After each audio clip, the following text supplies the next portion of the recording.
So yes, you can see my mouse right there.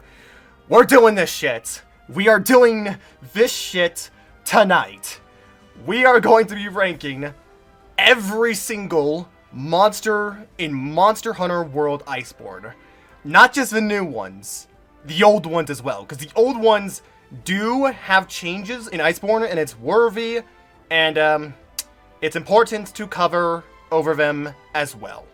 So, sit back, relax, get a soda, some popcorn, I guess. Get your keyboard ready, because I know some people are going to be a little bit curious, rank it curious to say the least, about some of the choices I'm going to make. And you know what? I fully expect it. So, with all that said, there is going to be no particular order to this ranking.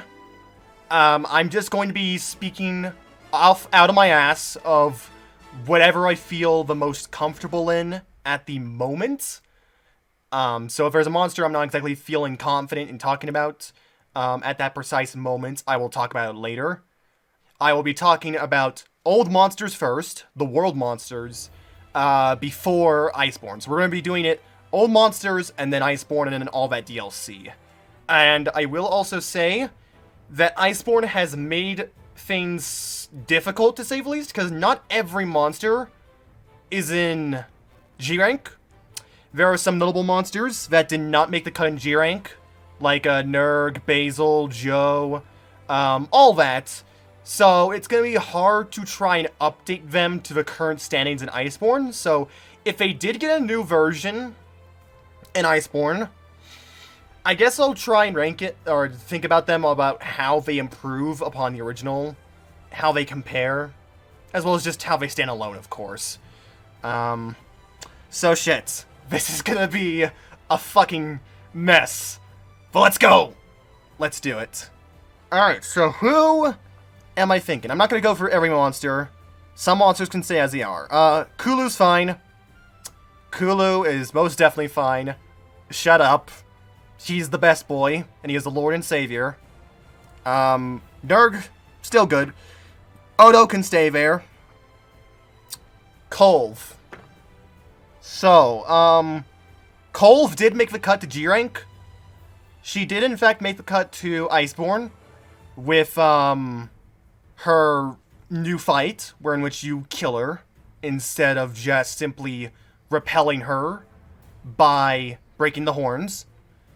And it's an interesting fight, to say the least. On the one hand, I am really thankful that they done away with the siege format, because as good as the siege format could be the first couple of times, it did get tiring after enough attempts. And it was also with the fact that Kulve had a lot of things going on in the hunt. You had to chase her down for the first stage, you had to gather tracks, you had to use cannons, you had to use artillery, the traps in the cavern, you had to pursue her, and you had to give tracks, you had to break parts, deal damage, you had to raise both pursuit and reward level. So they did away with all that, they did away with the entire first area, and they just made it purely the fight. And the second phase onwards. And for a lot of people, that's fantastic. That gets straight to the punch, rather than having to go through all the fluff and eventual build-up that the sieges inherently do. That being said, we come into contact with what is by far the most controversial aspect about Kulve in this iteration, and that would be the runaway mechanic. If you do not keep the aggro on her, if you do not keep her attention for long enough, she will run away from the arena and cause you a game over. She will basically make the quest end by leaving, and you're going to have to restart it. This isn't like Cedeus back in Tri Village, where in which you could fail the quest in the first phase, but the next time you try it, it keeps the health. No, this is straight up, if she leaves, it resets back to 0, and you have to do it all over again. This is going to come up later, but at least with Alatreon, his gimmick makes sense. If you don't deal enough elemental damage, of course you would die.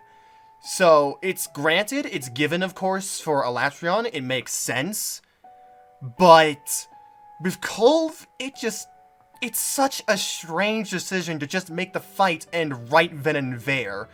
Like, why should the fight? Why should it all start back to zero if we don't keep her attention for long enough? Why does her leaving make the fight start over? The worst part about this, by far, is when you get later on in the fight. So let's say you're doing a solo hunt of Kulve, and you get her to the bottom of the arena. You get her into her Fury mode, you have the epic choir going on in the background, and everything just coming on top of you, the sky is falling, and all of that, and you make a mistake. You dodge incorrectly, you misjudge your timing, and you die.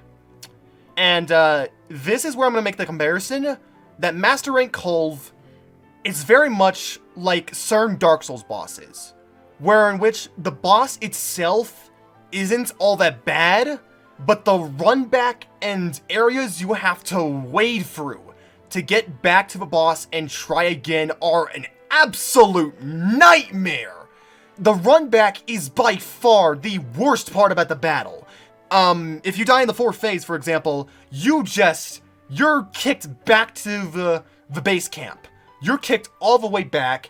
You have that entire tunnel to run back through. You have all the areas from the second to the third to the fourth to run your ass through and get back to Kulve as fast as you can, because all the while, as you're running through, having to get yourself back up to max health, perhaps maybe even eating a food buff, the active DPS timer is going on.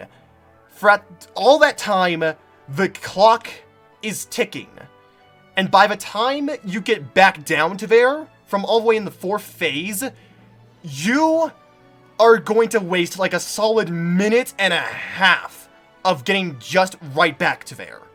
It just leaves you with so much less wiggle room to work with in terms of Kulve and making sure you succeed. It is still very much possible if you are able to deal enough damage afterwards and are able to make a comeback. It can still work, but the idea of it, the possibility of the run back, is the worst. Because if we're ignoring the run back, if we're ignoring the possibility of you dying, then I still believe Kulve is a fantastic fight.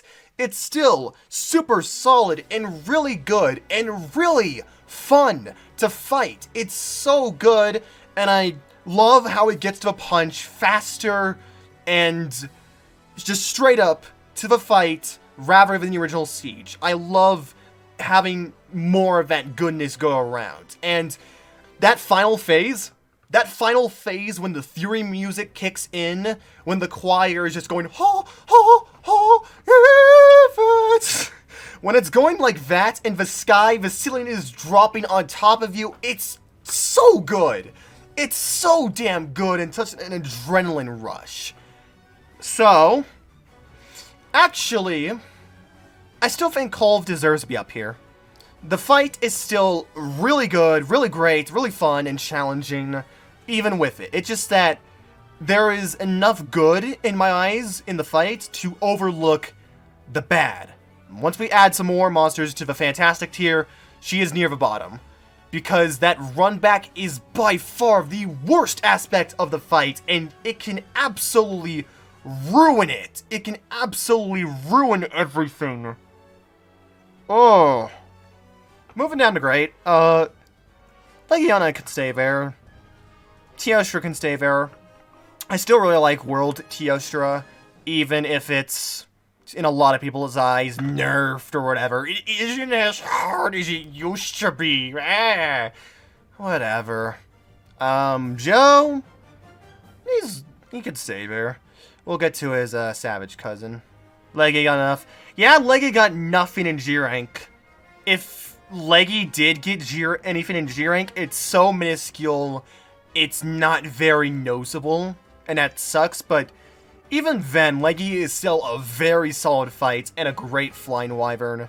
and all that. Tobi can stay. The Diablos. I think base Diablos can possibly go down to good. I mean, I still have fun with Diablos, yeah.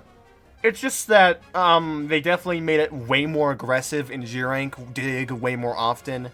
And, your windows for opportunity in terms of attacking aren't going to be, all that big.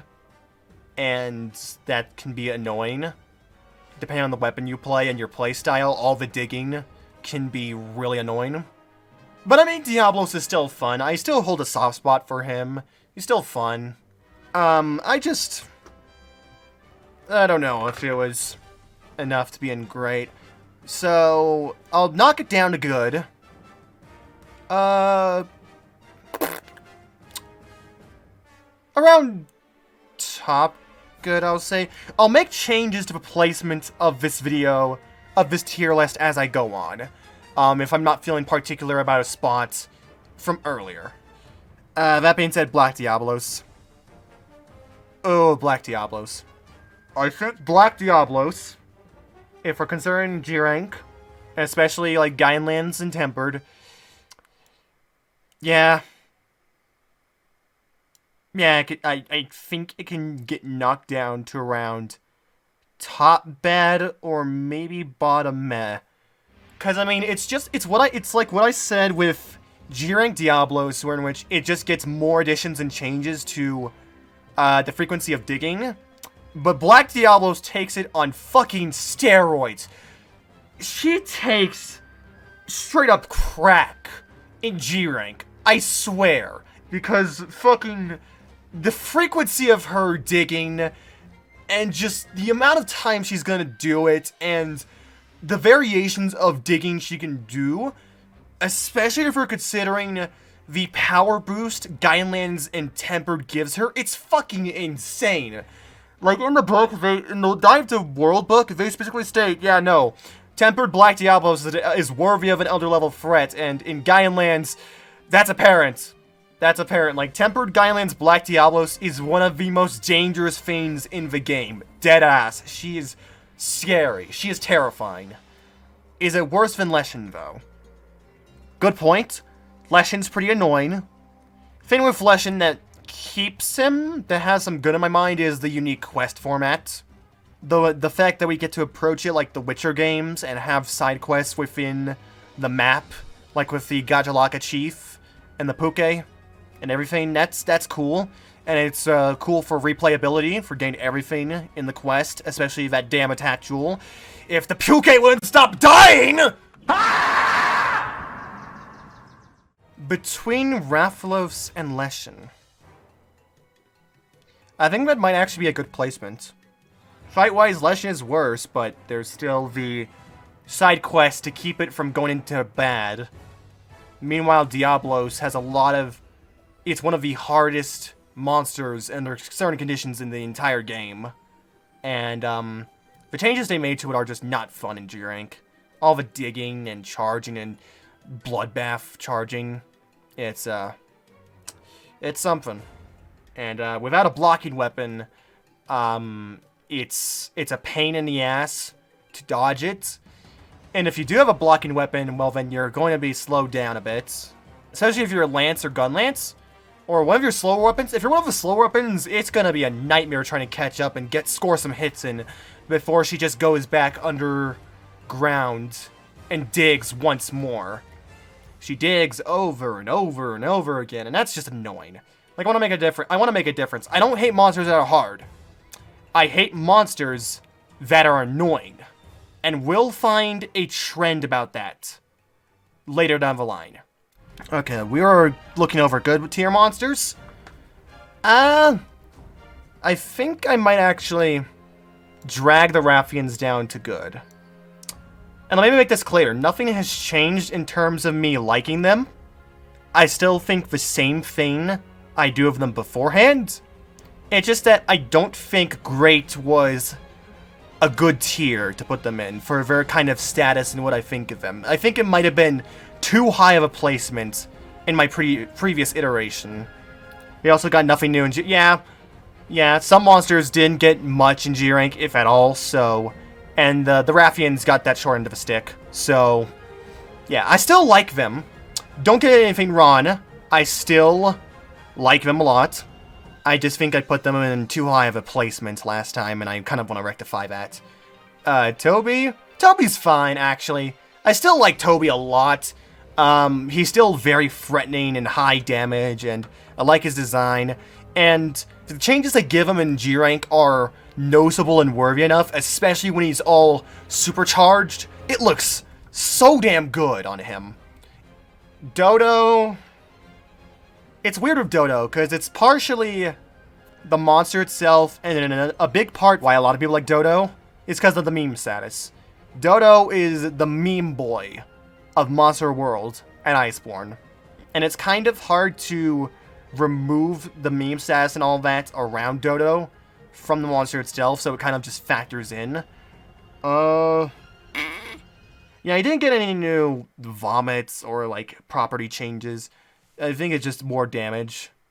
Again, it's that meme status. It's that meme status with Dodo that really holds it up. So... maybe drop down the good. Maybe. I like the monster. It's got a lot going for it. It's cute. It's adorable. I like its design. The sound design for it is pretty good. This is a tough one. Actually, now that I think about it, I'm not that confident in terms of placement or where to put it, so I think I'll keep it in great at the moment, and if I feel like there's a better placement for him, I'll change it up. Pukei? This is another case like the Rathians I feel with Pukei, where in which I put him way too high.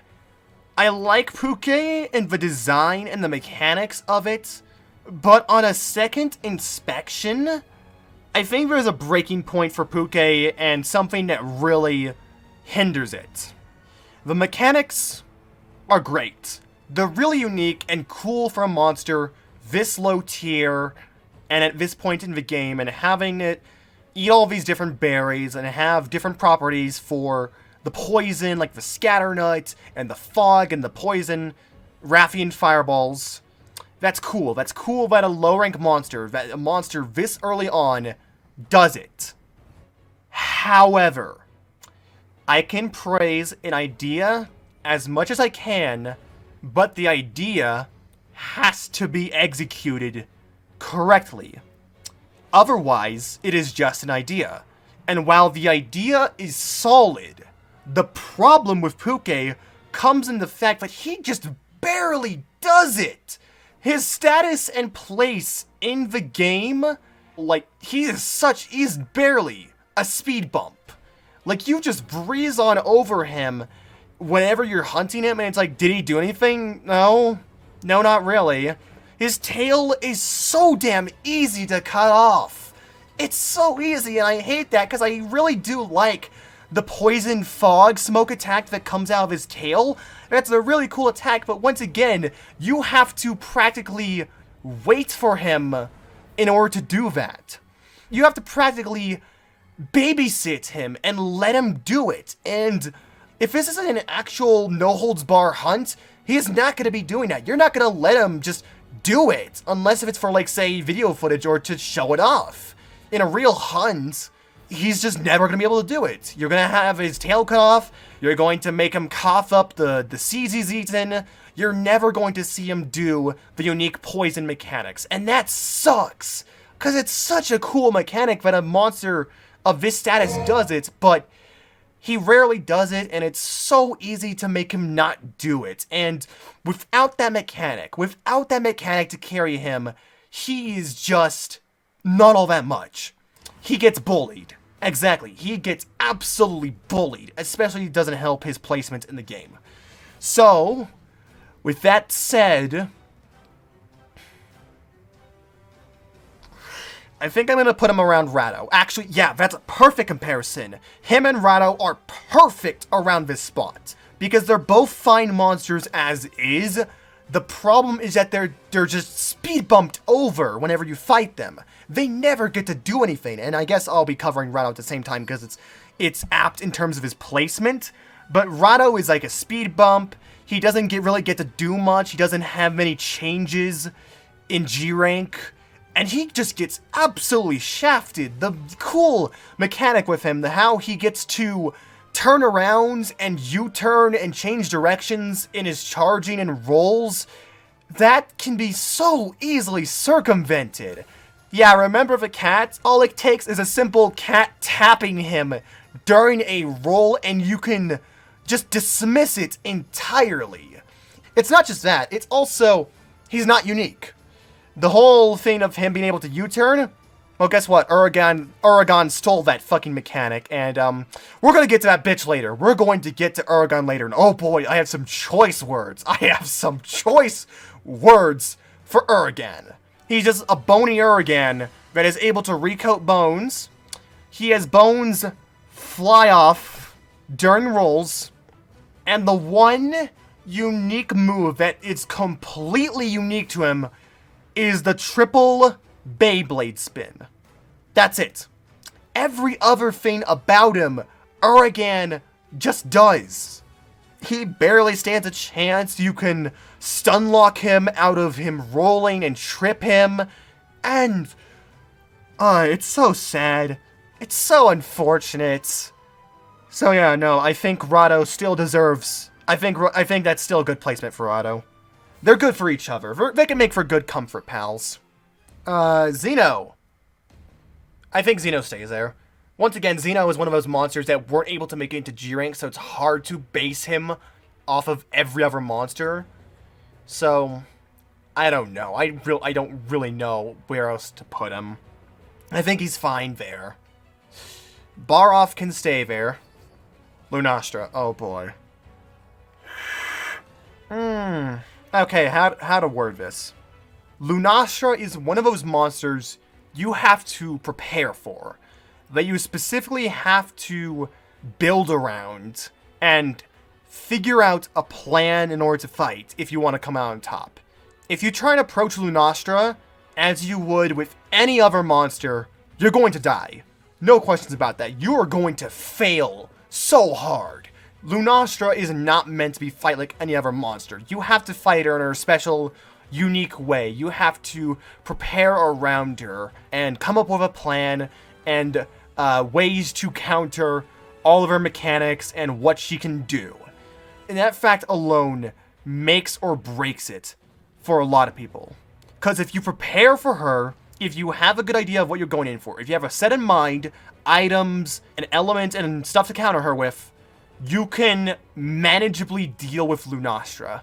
You can negate the wind res, you can reduce the heat damage, you can boost your recovery up, you can stop her from charging up her flare by hitting her head when she's charging, and you can even save yourself from the flare by preparing, like, say, life boosters, gain some healing items on standby, like great sushi fish scales. Items like that, where in which you don't need to go through chug animation, where they're just instantaneous, bring those for Lunastra. So max potions, ancient potions, great sushi fish scales, bring those for her. Because it helps so much in not having the chugging animation.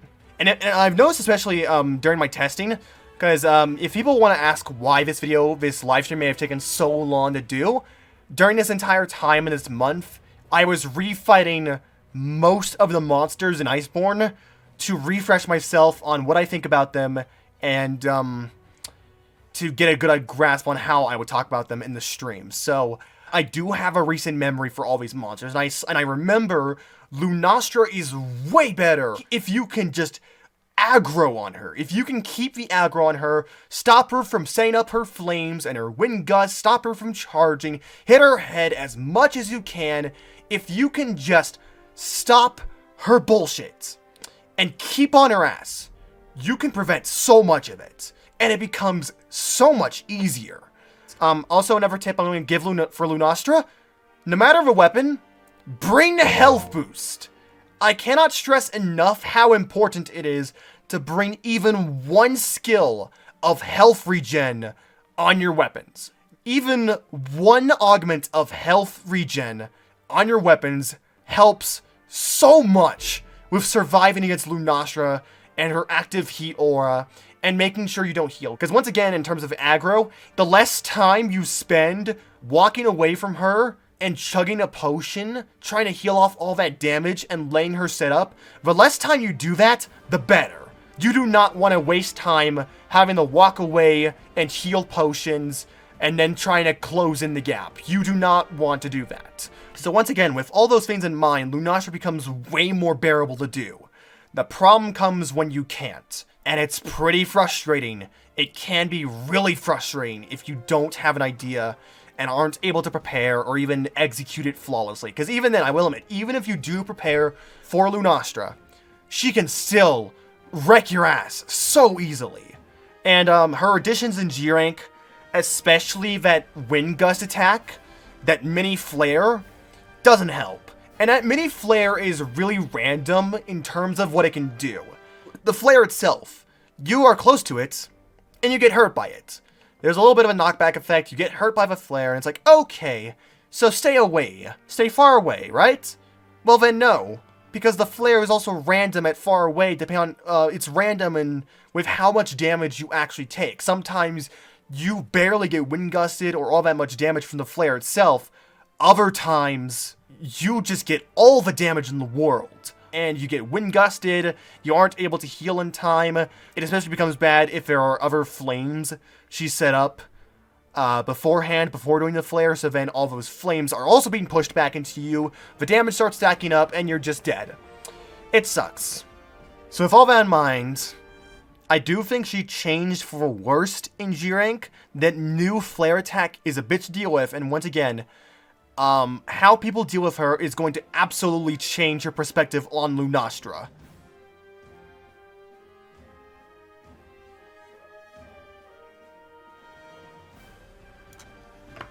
That's what I'm thinking. No, actually, bottom of meh. Bottom of meh. That's what I'm thinking right now. Because Lunastra, I will admit, I can have tidbits of fun with Lunastra if I prevent her. If I prevent her from doing her bullshit, and prepare for her, and have a preparation in mind and a plan, and if it all goes well, Lunastra is manageable. It's just that not being able to manage, if you don't have an idea of it, or alternatively, even sometimes, even if you have an idea of a plan, that doesn't mean it's going to work all the time. So because of that finicky nature of having to specifically plan around her, and the unguaranteed success of it, I think it deserves to go in meh. You can have fun with Lunastra. I can have fun with her, but it can be very iffy. Lunastra is a very interesting monster. Lunastra is a very interesting monster. Yeah, no, she's one of the big contenders in World. She is definitely one of the most controversial monsters in the entire game, even now. And, it's for a reason. It's for a reason, alright. I don't care about Girros. Like, even if we're saying, oh, he's not the worst monster in the game, he's not broken, he's not even all that annoying to fight, he has some worth in going for him, like the weapons and the armor, especially the armor, because they added it in more layered armors in Master Rank. So now Girros has a point to hunt, because goddamn, both the low and high rank as well as master rank armors are amazing in terms of design. So now he has more of a purpose to him, but I still do not like Girros. It's a monster that just exists. It's just there. Even when I was refighting through most of the monsters throughout the past month and what I think of them and refreshing myself, I barely remembered Girros. Girros was a last-minute fight for me when it came to finalizing my thoughts on all the monsters. Dead serious, because Girros is just that lame. Like, as Max said, Girros is one of those monsters where it's like, when you bring up the topic of fighting him, it's like, ugh, not Girros. Or, who are you talking about? Once again, he just does nothing. His mechanic is cool, but as I said with Pukei, I don't care if you have a cool idea in mind. You have to execute the idea correctly, and it has to work. And with Girros, it barely works. It barely works half the time because of just of the Girros. Like, there are times where he'll command where the Girros don't even do anything. There'll be Girros around him, and he'll issue a command, and they do nothing. They do nothing. They don't listen to him. Other times, it's just like, oh, hey, he calls a command, but all the Girros are dead. Nothing happens. Yeah, exactly. It's just pure apathy. This is a nothing monster. It's such a nothing monster. It's so bad at doing its gimmick, at standing out, at being a monster, that it's bad.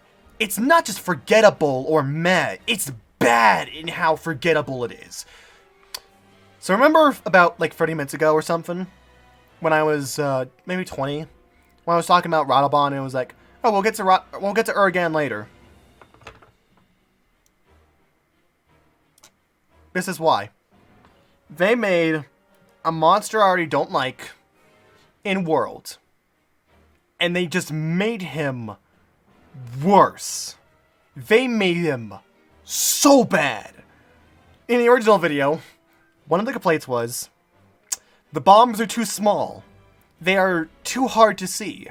They are so small, and they blend in with the lower environment of the Elder's Recess. It becomes impossible, nigh on difficult in the midst of combat, to spot the bombs. It's like the Iceborne developers looked at my video and was like, sir, we have to fix this issue. What can we do to solve it?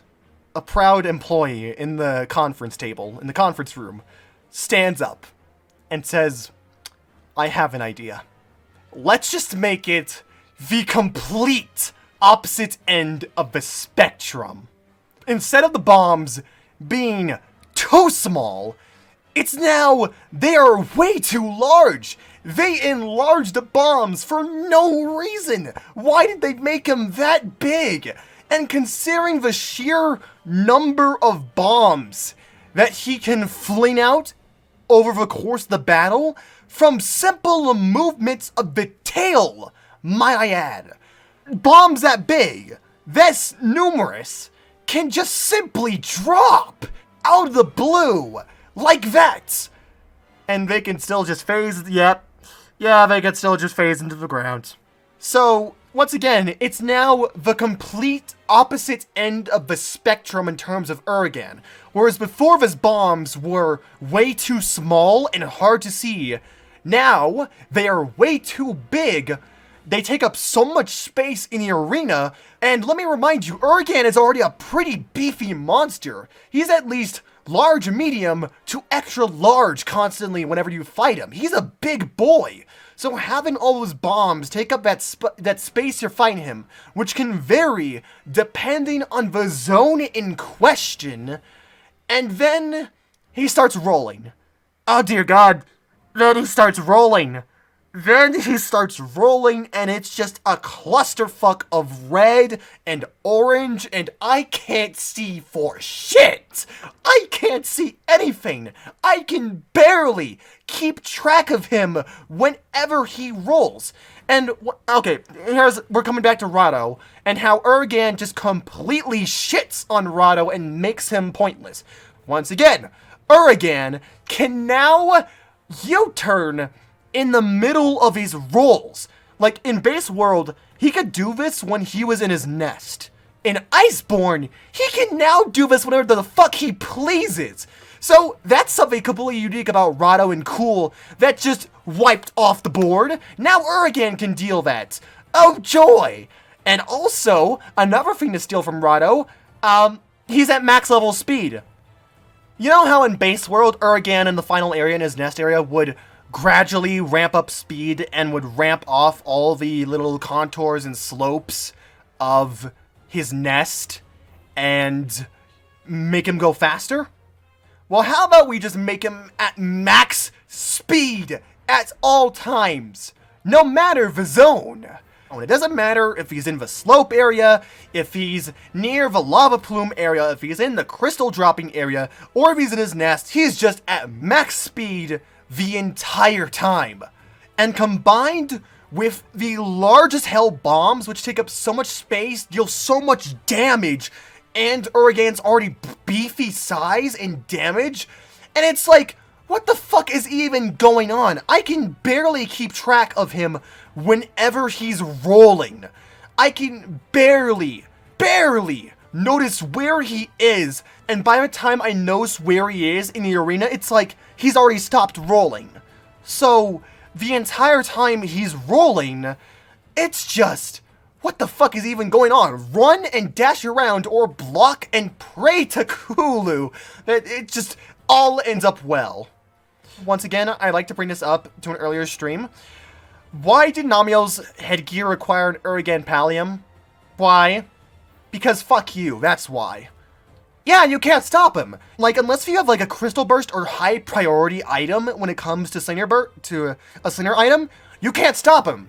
You just can't. Unless if he's fatigued while rolling, you just can't. So you have to deal with it. And yeah, no, he's a beefy monster as well. He lasts a good while. So, the pain is just gonna drag on. He's gonna keep rolling and rolling and rolling and rolling and rolling and rolling and rolling and rolling, and yeah, that's the fight. Jagras can stay there. Jyuratodus can stay there. Like, if you want a good idea of what I think of him, again, watch the original video and watch my top 10 most disappointing monsters. But I don't feel all that strongly about Jyuratodus. Once again, it's like Girros, where he's just there. He's just a there monster. He's one of those ones you just forget about so badly. Maybe not as badly as Girros, but it's pretty badly just how much you forget about him.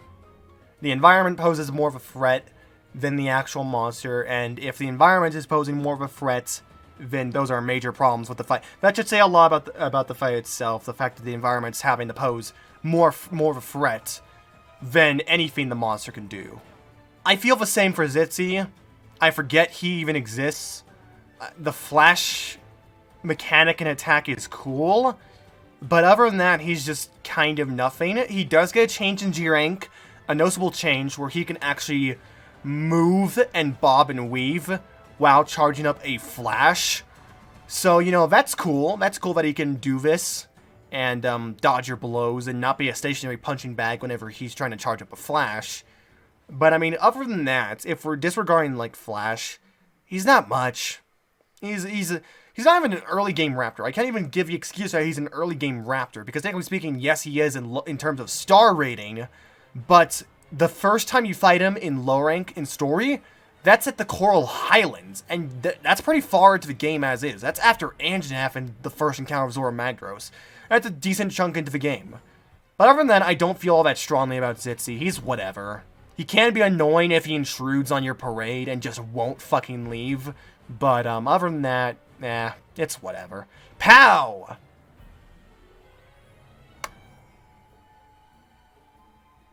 I'd actually say Pow goes in bed.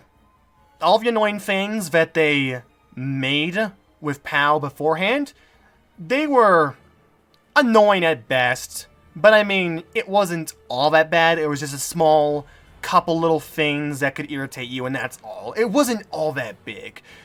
Iceborne decided to change that in the worst way possible by adding on to his slam attack. You know, that slam attack? The slam attack where in which he just winds up so fast and slams in onto you. High chance of stun, high damage. Well, guess what, fucker? Now he does that 5 times in a row. Every time. He goes bop, bop, bop, bop, bop, and he doesn't stop until he stops. And they don't stop coming, and they don't stop coming, and they don't stop coming, and they don't stop coming, that kind of shit. It just keeps going until he feels like stopping the attack, until the attack is actually over. And this is how it is with every single slam attack. With every single time he does that one slam attack, it's always going to be this iteration of it. It's always going to be multiple slams, one after the other, that are tracking, and once again, they are high damage, high stun, high speed all around, very fast considering the monster, and it's so bad, especially considering the zone or area you're given sometimes to fight POW. It depends, yeah, but it's not fun. Plus on block. Yeah. It's one of those attacks where you have to preemptively try and evade it if you can't block it, which can be a bitch. And if you do have a blocking weapon, you just have to react fast and block it, and just stay there, blocking it. Hopefully you have guard up and all the necessary skills to block the entirety of it.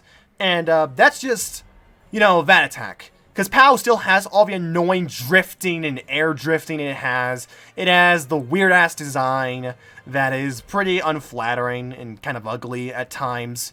It has the stupid fucking Kush mini twisters that it just spits out and can wind stun you. Like in World, it was small enough issue where you could overlook it, even if it might have been annoying. But in Iceborne, it's just too prevalent of an issue with his fight, with how much he does it, that it's too noticeable. And with how annoying it is, it becomes spam later on. So, yeah, no, POW is deserving of bad tier. I'm still gonna be honest. Like, even if there's not anything too bad about Anjanath compared to other monsters I've talked about, even if he doesn't have any, technically speaking, design, like fight design issues, I still don't like him. Credit is given a lot to Anjanath in terms of new people of World especially, because Anjanath, technically speaking, is like the first wall you fight.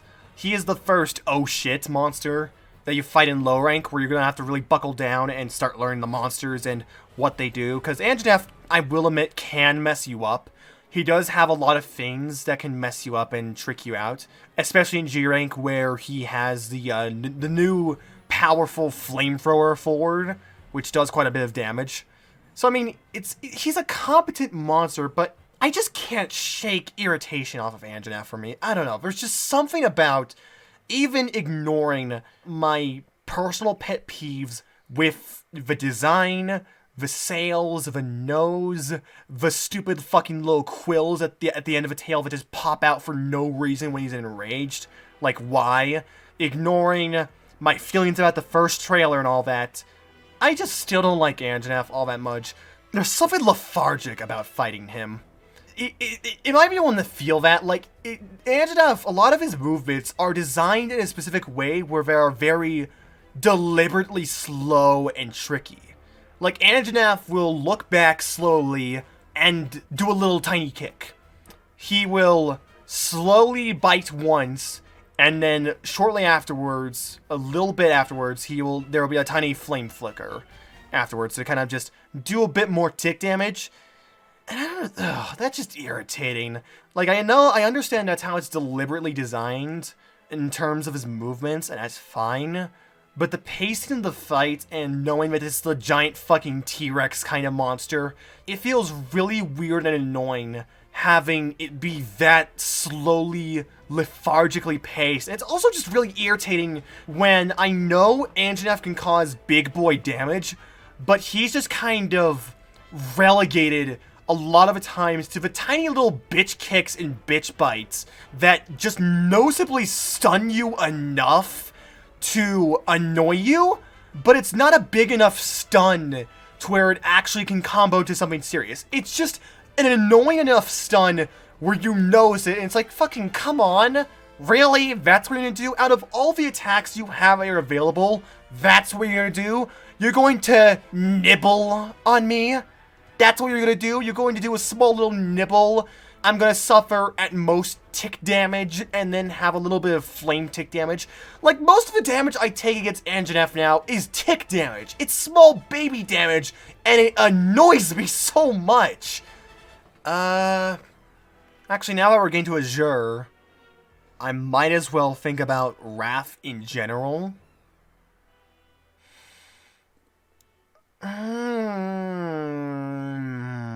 Top bad, maybe. So once again, I'm going to admit right now that Rathalos in this game is more manageable than in other iterations. Like, if we're comparing him to earlier iterations, especially Gen 1, 2, then yeah, no, this is a definite improvement. Holy shit, this is a mile-on improvement in terms of Rathalos, but that doesn't mean it's still all that good. Like, Rathalos, like, when he gets annoying, Rathalos can be so annoying. And I think what knocks base Rathalos down to bad for me, specifically to Iceborne, is one simple, small change. This is something exclusive to only base Rathian and Rathalos. Their wing armor is increased. You can open up the Hunter's Notes, look at base Rathalos and Rathian, look over in the Master Rank section, and bam, you could see it. Their armor is different in Master Rank for their wings. You now bounce with like green or blue sharpness on a Rathalos. I imagine this was because people prioritize Rathalos with his wings in terms of making him less air maneuverable and making him stutter. But it's like, come on! Breaking the wings on Rathalos is like the one thing that makes it easier on you. It makes the fight more bearable. It's part of the whole thing with his air shtick.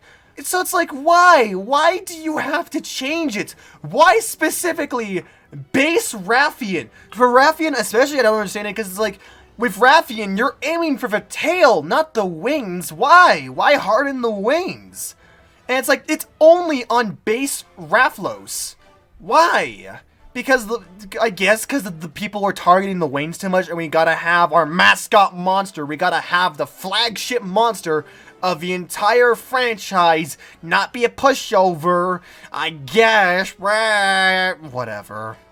That small annoyance pisses me off. And the fact that no other iteration of Rathalos in Iceborne or Rathian have this, I assume because they already, as is, have armor differences like Azure and Gold and Silver. But still, it's like, come on, why do you have to piss? Why do you have to piss all over me? I don't like it. Stop it. Why? If he's not just straight up broken, he's always been a pushover. Why do you have to care about him now? And I'm talking about Azure. Actually, yeah. I'd say, actually, I hate Lavasioth, but Azure's so annoying. Like, I'm dead ass honest, like, Azure is the worst Rathalos to exist ever in the main series. Then again, Generation 1 Rathalos, that's pretty bad. And I of course can't forget that oh so infamous hunt of me in Frontier when I was fighting a base Rathalos in the tower, and well, let's just say he ascended. I can't forget that. That was a very glitchy Rathalos hunt. But I mean, if we're talking in terms of sheer annoyance, just how frustrating the fight is, Azure Iceborne takes the fucking cake. But yeah, no, I'm trying to remember, what does Azure even get in G-Rank? What the fuck does he even get? I don't know if it's I don't think it's anything noticeable. It's just probably more boost to his air maneuverability and combos, which as is, that fucking sucks. Can we just say that right now? The reason why Azure is so hard is because of the flying combos. That's the only reason. Like, once he starts a combo, once he starts flying in the air, he doesn't stop. It's like Uragaan when he starts rolling. It just does not stop until he is for sure over it.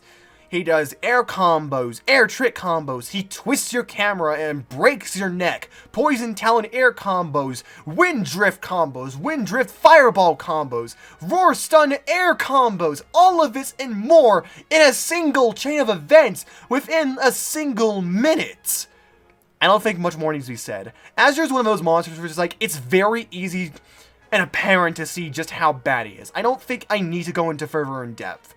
The air combos are the reason why he's so bad. If it wasn't for the air combos, he's a chump. He's a fucking chump. But they have to make him difficult somehow because he's a version of the poster boy of the franchise. So they have to make him like this. Even with something that can deal with his air combos better, it's so damn annoying. It's the worst, and you can easily get in Stunlock City, as I said in the original video, in an Azure hunt in World and Iceborne. It sucks. Plus, yeah, I forgot to mention this with fucking base Rathalos. I forgot to mention this. Shit. How the fuck did I forget? He has Dread King immunity. When base Rathalos is enraged, he has Dread King immunity. Even if you flash a pod deadass in his face, it doesn't matter. He gets immunity. It's, flashing disabled. Flashing disabled. No flashing allowed. Oh boy, bottom tier monsters. Lavasioth stays there. I can't say oh, wait, Zorah Magdaros. Zorah, once again, like Xeno, I can't move or say all that much about that I haven't already said, because he is not a master rank. He does not have a master rank version, so I cannot say much. But he's still bad. He still deserves to be down here, just in terms of how disappointing he is, how badly designed his fight is, the fact that you can ignore the Nerg until AT came along. That's the game ruiner for me. That's the battle ruiner for me. Probably the most boring siege fight alongside Lao Shenlong. It's just so bad. But Lavasioth, he stays there. I hate Lavasioth. I hate his annoying shit. I hate that he's back in this game. I hate that he steals a Naktor's lava mechanic and just does worse with it. I hate him. I hate his attacks. I hate his armor mechanic. That's shittily done. I hate gathering tracks for him. Like, Lavasioth is always, at the end of the game when I'm looking for all the monsters in terms of tracks, Lavasioth is always that one monster that I just don't have completion on in terms of tracks, because good luck fucking getting tracks for him, much less if you even fight him. Like, the only thing he gains in G rank is a giant lava spit, side to side. That's it. Fuck you. Die. Ancient Leshen is much the same case as Zorah, where he has no Iceborne iteration, so I can't move him or judge him based on the new criteria. But once again, I have to iterate. He's a horribly designed fight. Really bad version of Behemoth, which can already be divisive as is. And he was also one of the few monsters, the only one I think still... No, Safi got one. One of the few monsters in all of Iceborne complete to have a nerf. Or an update to his fight. He sucks ass. He is awful. Oh boy, so... Kirin. I hate him. I absolutely hate Kirin. He is still one of the worst fights in the game. One of the worst fights in all of Monster. He is still one of the worst. One of the bottom bin of monsters. It is practically unanimous. Everybody fucking hates Kirin. But I am not going to lie. I'm not going to lie when I say that all those times of practice of doing Tempered Naked has honed me on Kirin. I'm going to be deadass completely honest. I don't find him as much of a problem as I used to. I can at least say for Kirin, I've learned from him. I have a plan in mind for him.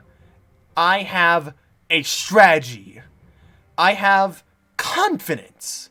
I can execute my plan with accuracy, with next to no problems when it comes to Kirin. Learning from Kirin and knowing one simple fact.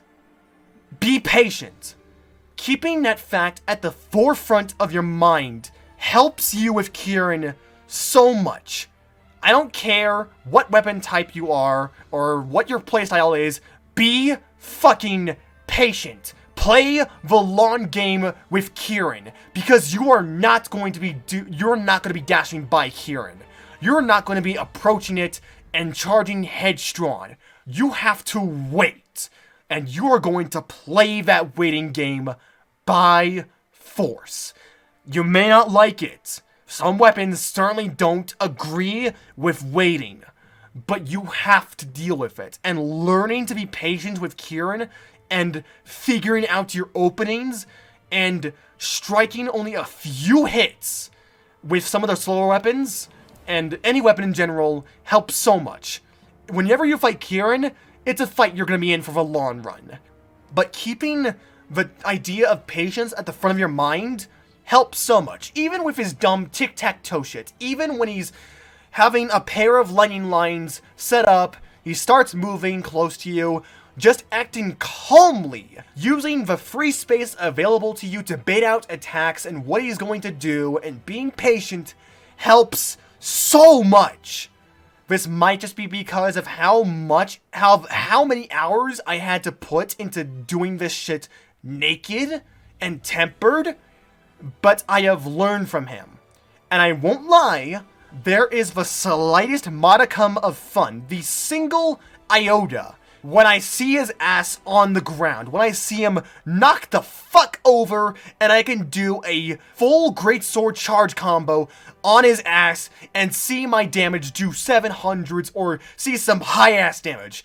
It's so damn satisfying after all the bullshit this monster puts you through. It's so fucking satisfying to just see his ass on the ground, and just to deliver all that karma he has put you through tenfold.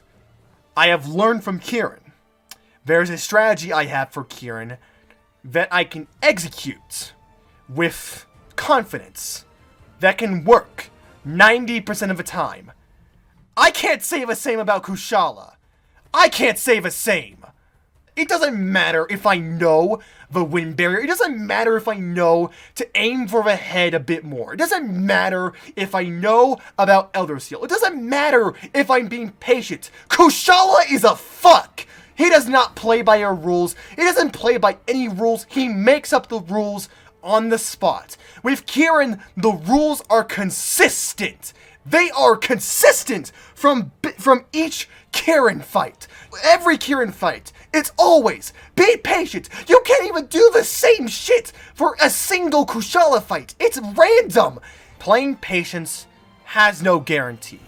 Even if you play patience, he can still fly his ass around the arena, spawn tornadoes, wind pressure you out of the ass, pressure lock combo, stun lock city, and can still fuck your shit up with his ludicrously high damage, especially in Gainlands and with Tempered. Good God.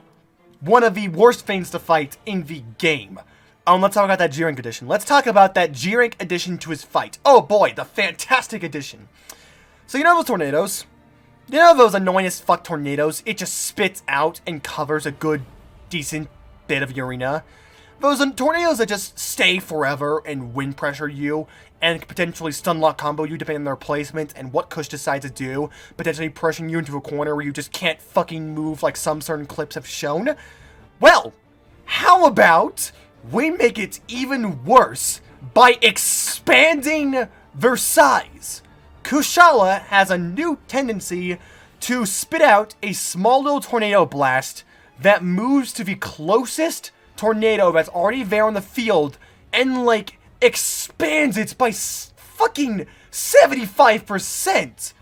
It doesn't feel as bad when you have the biggest arena in the world, but fucking let me tell you, when you don't have all that much room to work with, when you have even a medium-sized arena to deal with, it's the worst. It's the absolute worst to deal with. It doubles the size of that tornado, and considering the fact that there could be 2 tornadoes out on the field at once, combined with the dusty and gray as fuck area making it hard to see, as well as Kushala's ass on the field, and having to worry about hitting him and having him come down to the field, nah, how about just be blown away?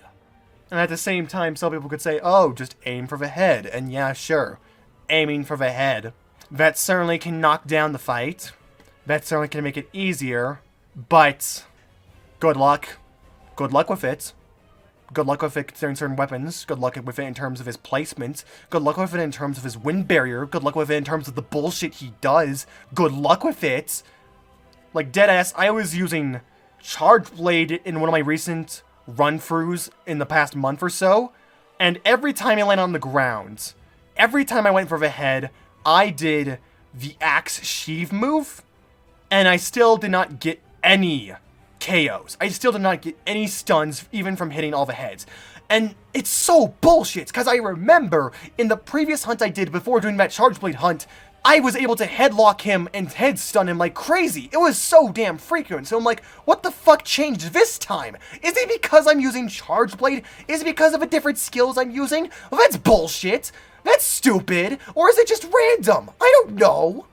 Yeah, sure, heavy bowgun sticky does do it, but once again, not everyone's gonna use heavy bowgun. I certainly don't.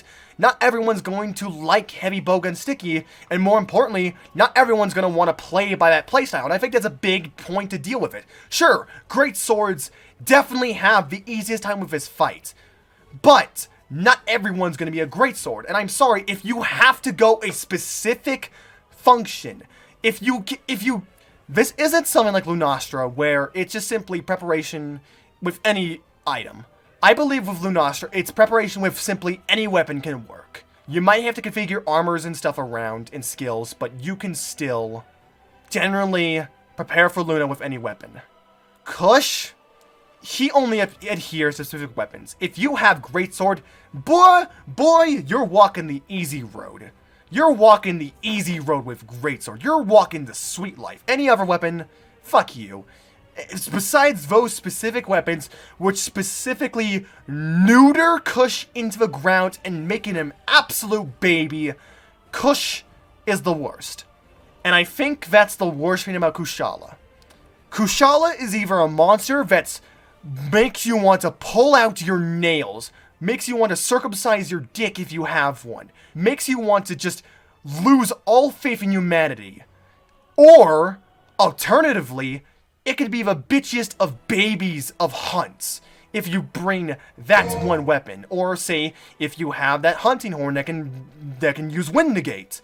Or, I'm sorry, I have to get Kushala's armor to beat the Kushala. But how can I beat the Kushala if I don't have the armor? Get the armor! But I don't have the armor to beat Kushala! There is no balance with Kushala. And that's why I think it is literally the worst fight in the world. I think I've given myself enough a break. So now, let's start on Iceborne. Who's ready to spend the next 2 hours on this shit? I am. Okay, who should I talk about? I think Jyuratodus is a good place to start in terms of Iceborne. And I'll say this, they actually made a Piscine Wyvern that's fun. They made a Piscine Wyvern that isn't actually bad or annoying or meh. Bayo is a good Piscine Wyvern. They actually did a miracle. And I mean, it's not even like Bayo is all that hard or challenging of a monster. But just the fact that they were able to make a Piscine Wyvern not god-awful or just meh, it's a blessing. And even then, I'd still say Bayo has some cool stuff going for him. Like, the design, the lawnmower sounds, the movements and fluidity of him drifting and swimming through the snow. It's really cool. Just seeing him dive in and out of it and slam his head on top of you and do a spiral drill attack. That's cool. That's cool. For a first monster you fight in Iceborne, Bayo is a really cool note to start off on. And it's we have a Piscine Wyvern of all things. So yeah, I don't know if there's much else that can be said about Bayo without me dragging on, so yeah, no. That's a pretty good note to start on. And yeah, his armor's good. His armor's really good looking. Same could be said with Jira, but Jira's, well, Jira, as we've said before. I guess on a similar note, Bombro is also like that. And I think Bombro can be around the same place.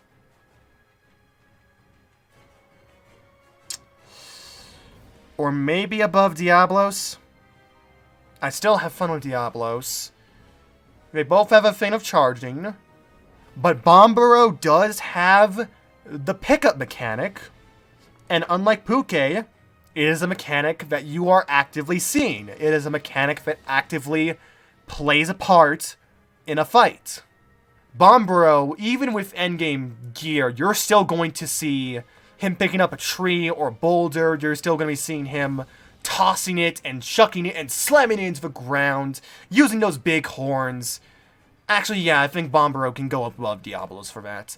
And it's a little off-putting because looking at Bombro's design, you can clearly tell he was meant for the ice biome. You can see he was meant for the Hoarfrost. But it's cool that they make him an invader and differ up the mechanic depending on the environment he's in. So, for example, if there are trees in the environment, like with, say, Ancient Forest and Hoarfrost, if he runs into one, he can just straight up pick one up, expand his range and just general reach, and he can chuck it. But if you, say, fight him in the volcano, he's going to be picking up lava rocks, or rocks that explode and become bombs. And that's cool. That's cool that they give a monster this much detail. And if he's in the effluvia, or in an effluvia-based environment, he picks up a rock that's filled with it, that you're going to get effluvia if you get hit by it. That's cool that they give a monster this much focus and detail this early on into the game. It's weird considering the design, but it's such a cool detail that plays into the fight. It's a cool mechanic and it's fun to experience, and I really like Bombro's moves and attacks, and he's just a cool monster. I like him. And also, you got that cool-ass Viking gear for defeating him, and that's a great-looking armor set. So yeah, Bombro I think can go above Diablos. He's a cool boy. Coral. So what I'm about to say might be a controversial opinion, because Coral is by far one of the most popular subspecies to come out of Iceborne, and definitely in recent memory. And I mean, for good reason. That being said, I can't help but place him around Pukei.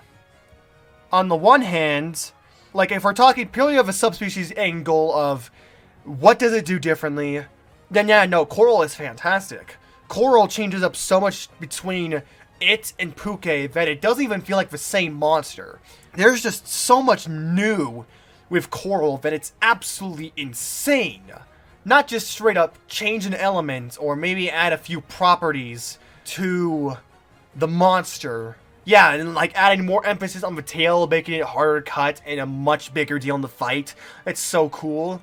And yeah, another water monster in a series desperately needing more water monsters. Because before Coral and Namiel, we only had Jyura. And Jyura is fine in terms of water weapons, but come on, we need more water. So having more like Namiel and Coral, that's a welcome addition. I like the addition of more water monsters. However, this might be a personal thing, but I can't help but feel a bit disappointed that Pukei's main gimmick, like the reason I like normal so much and to put him in greats originally in the first place, is just not carried over into Coral. It's a pet peeve for sure, but I'm kind of a bit annoyed that they weren't able to bring in the different berries mechanics and incorporate that into the water, because I fully believe you can do that with Coral. Even with all that's changed with Coral, you can do that. You can make differences and change up his water-based attacks with the different fruits and foods he eats.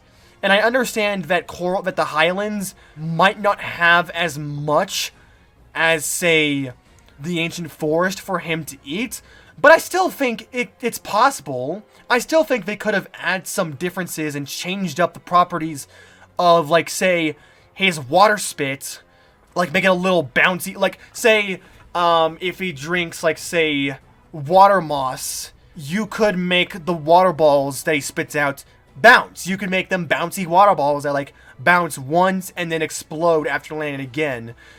I just think they could have incorporated arguably the best thing about Pukei into Coral, and it would have fit better because Coral lasts longer than Pukei anyways. It's harder to cut off the tail than normal, so it's like he has definitely better survivability. He could show it off better than normal, so it's like, why didn't they? I understand they already changed a lot with Coral, but yeah, he has to keep up water supply, so if he's I mean, it's only when he's drinking from the little weird puddles in Area 4, for instance, but it is a cool thing he can do where he can spray his tail and defend himself while he's drinking. So that's cool. So, I mean, I guess actually after saying that, he would go above Pukei, because he's more durable and he does more, but he doesn't, if he did carry the berry mechanic from normal, I do think Coral could have been a high good monster. He could have been higher up. But as it stands, this is a fine-ass placement for him, I think. This is a fine-ass placement. It's fine. He's a good monster. He's fun. Let's do Nightshade. And for Nightshade, it's the better POW. It's definitely way better than POW. It doesn't have the annoying shit of it bouncing all the time. It doesn't have the fast as hell wind-ups. Ironically underrated. Yeah, a lot of people forget about Nightshade POW. A lot. I mean, I can kind of see why. He's just kind of a sometimes one-time monster you fight. Maybe outside of events, like say that Double POW in the Arena Event Quest. And I will say, I do actually like fighting it. I think the idea of attaching sleep to a monster that previously had no statuses or elements, especially sleep, we're talking about sleep here. This isn't an element or ailments that you see all that often from monsters or subspecies for all that matter. So to see it on Nightshade, that's really cool and unique that it has that in the first place. The way it incorporates its drifting and balloon, to me, feels a lot more fair and balanced than normal POW. Because as with normal POW, he would spit out his tornadoes, he could wind gust you, he could even wind gust you when sucking in air, he could bounce all the damn time, you could get stunned from him bouncing, it has little to no wind up, it's high damage. Meanwhile, Nightshade takes a little bit more of an interesting approach with it by making it more of a punish aspect. Nightshade, he only does it when you're asleep. When you see, like, immediately as you catch the sleep status, as soon as you step into a sleep fog cloud, he immediately goes for that attack. And that feels way more fair to me than POW just doing whatever the hell he pleases and spamming the damn slam attack over and over again. It feels like with Nightshade, it's more of a punish, where in which if you're getting greedy with your spacing and wanting to get in too close to Nightshade, you don't mind and notice the sleep clouds until he spits them at you or you walk into it. So it's like, oh shit, then I need to move out of the way as fast as I can, the incoming train, or alternatively, drink an energy drink as fast as I can before he can run into me. That feels... I know a lot of people don't like stun combos or like status stun into attack combos, but like with Nightshade, it feels fair. It feels fair, and there should be a reason as to why you're getting hit by it. Because you got caught sleeping. You got caught sleeping, boy. And again, the way in which he inflicts sleep with the clouds, and seeing Chameleos mechanics. Seeing him being able to manipulate the sleep clouds, being able to push and pull it all over the arena by sucking in air, and being able to blow it all over the arena in a game that desperately needed Chameleos but does not have him. It's so nice to see, and I love Chameleos. Chameleos is a good boy. Chameleos is such a good boy, and he was able to make it into Iceborne and World. So to see a spiritual successor to that in the form of Nightshade with the sleep cloud and the air makes me really happy. I like Nightshade. I like it a lot. I guess while we're on the subspecies train, let's talk about Viper. Because I know for a fact that for a lot of people, considering the attention that some subs got, that Viper was a disappointing one. And I'm gonna have to be honest, I really don't see that. Sure, he doesn't do as much as certain other subspecies when it comes to changing up the format. I'm pretty sure people don't mind the format, but rather that it combines Toxin and Para. True, I suppose. But it's a terrifying combination for sure. But it's a combination that can only happen if you get hit by both of them. You gotta get hit by first the bite to be paralyzed, or be poisoned before then and then be paralyzed. It's kind of a 1-2 thing. So, when it does happen, it's fucking terrifying and he hits hard. Yeah, but it's kind of a thing that has to very specifically happen. Once again, a subspecies that uses ailments instead of elements and changes it up, I like that, especially combining paralysis and poison. I don't think paralysis gets used often for subs. Correct me if I'm wrong about that, because there's Baleful. Baleful paralyzes. I mean, I guess Shadala with his ton, but Base could already do that. Tiger Stripe, right, Tiger Stripe, yeah, he still has the vomit attack.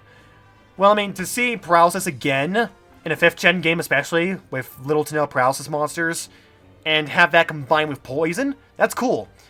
I will also say I like the color scheme. I especially like it when he's in a cave, and his eyes glow in the dark. That's rad. That's so cool when he does it in the cutscene, especially. He's so cool. He is one of the first walls of Iceborne. Because I remember, I pre-ordered the physical collector's edition with the steelbook, and it came in a week late, so Draven and everybody else was ahead of me by the time I started playing.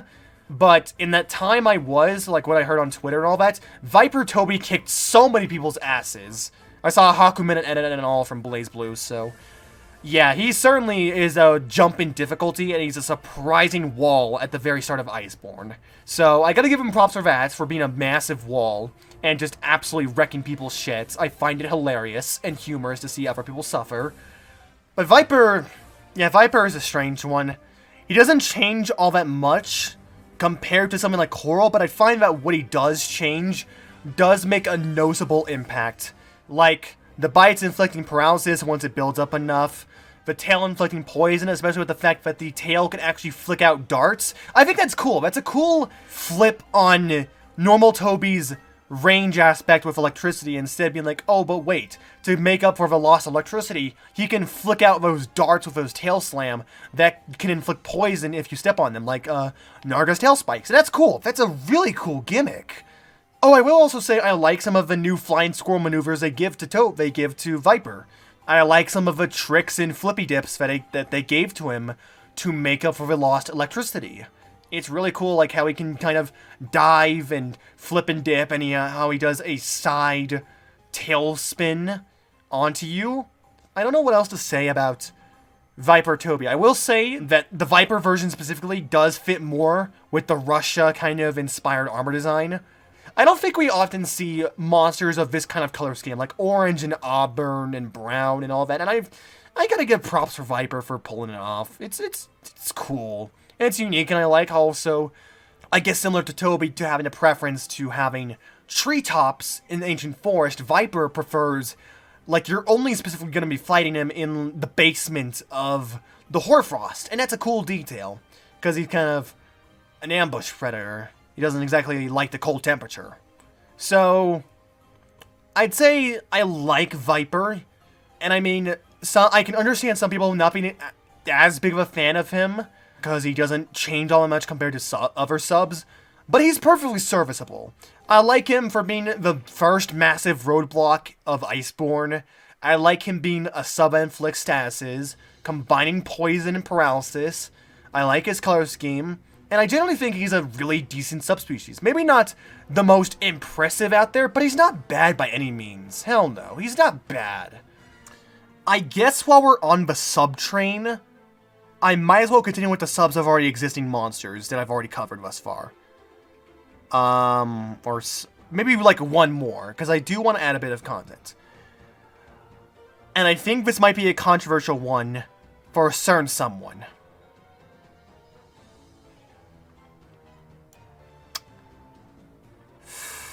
Ooh, that's gonna sting.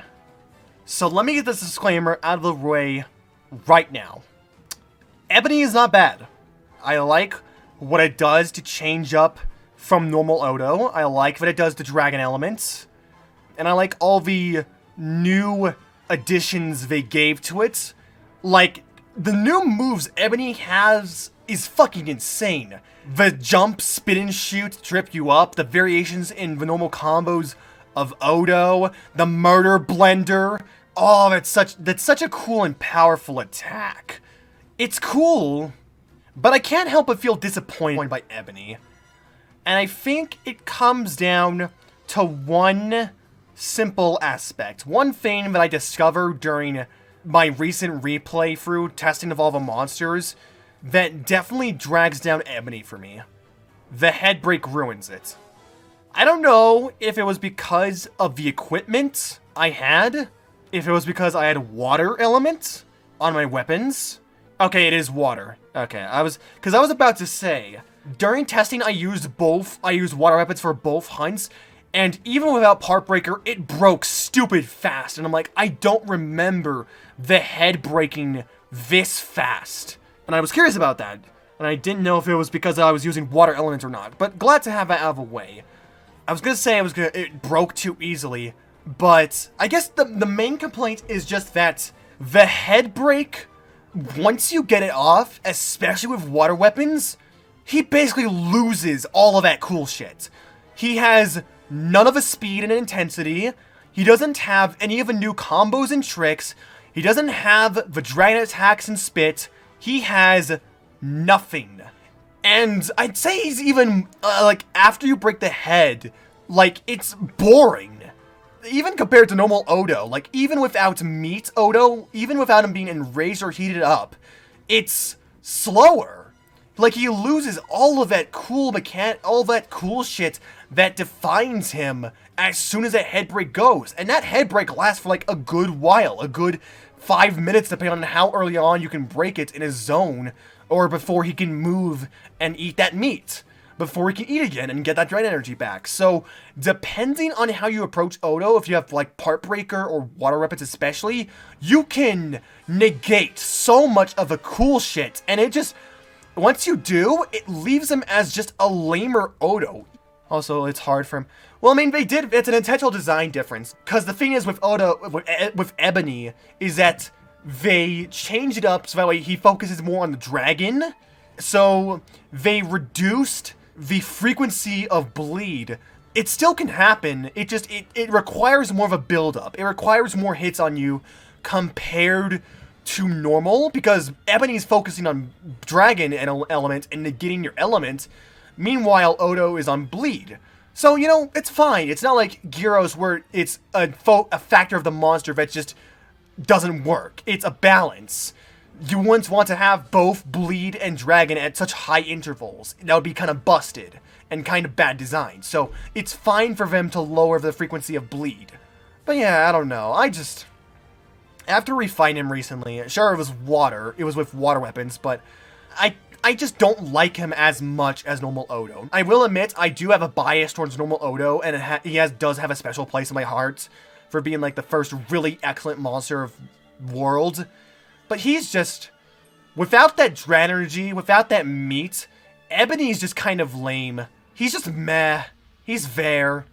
Cool armor design notwithstanding, because it is really cool.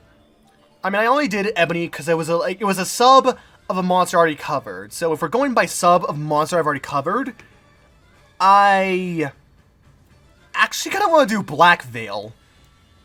And Black Veil, I really like Black Veil. Like, Vol base had some good to him, but there was just so much annoying aspects around him that kind of made the fight drop down from, like, say, what would normally be, like, good or low good into the meh tier. Black Veil, meanwhile, handles normal Vol's mechanics of Effluvia so much better than Vol. And I want to make a difference right here. In terms of the peak of Black Veil, like, Black Veil is best, I am talking specifically in Ancient Forest. With Black Veil, instead of having the Effluvia just there around Vol and be an annoyance, Black Veil, especially in the arena, or like in the area you're fighting him in, he has to spread that around first. He has to use his spores. They have to puff out. He has to breathe those clouds of effluvia and use his green tea and his beam to contaminate the area and set up in order for effluvia to be a hazard. And I like that. That's a good balance, because effluvia is a neat idea, but when it's absolutely filled to the brim in an area like with Vol, and especially AT Vol, it's the worst. You get it so frequently, especially without effluvia resistance. But with Black Veil, he has to spread it around first. So even without effluvia res, you're still at a better chance of fighting against him than normal Vol.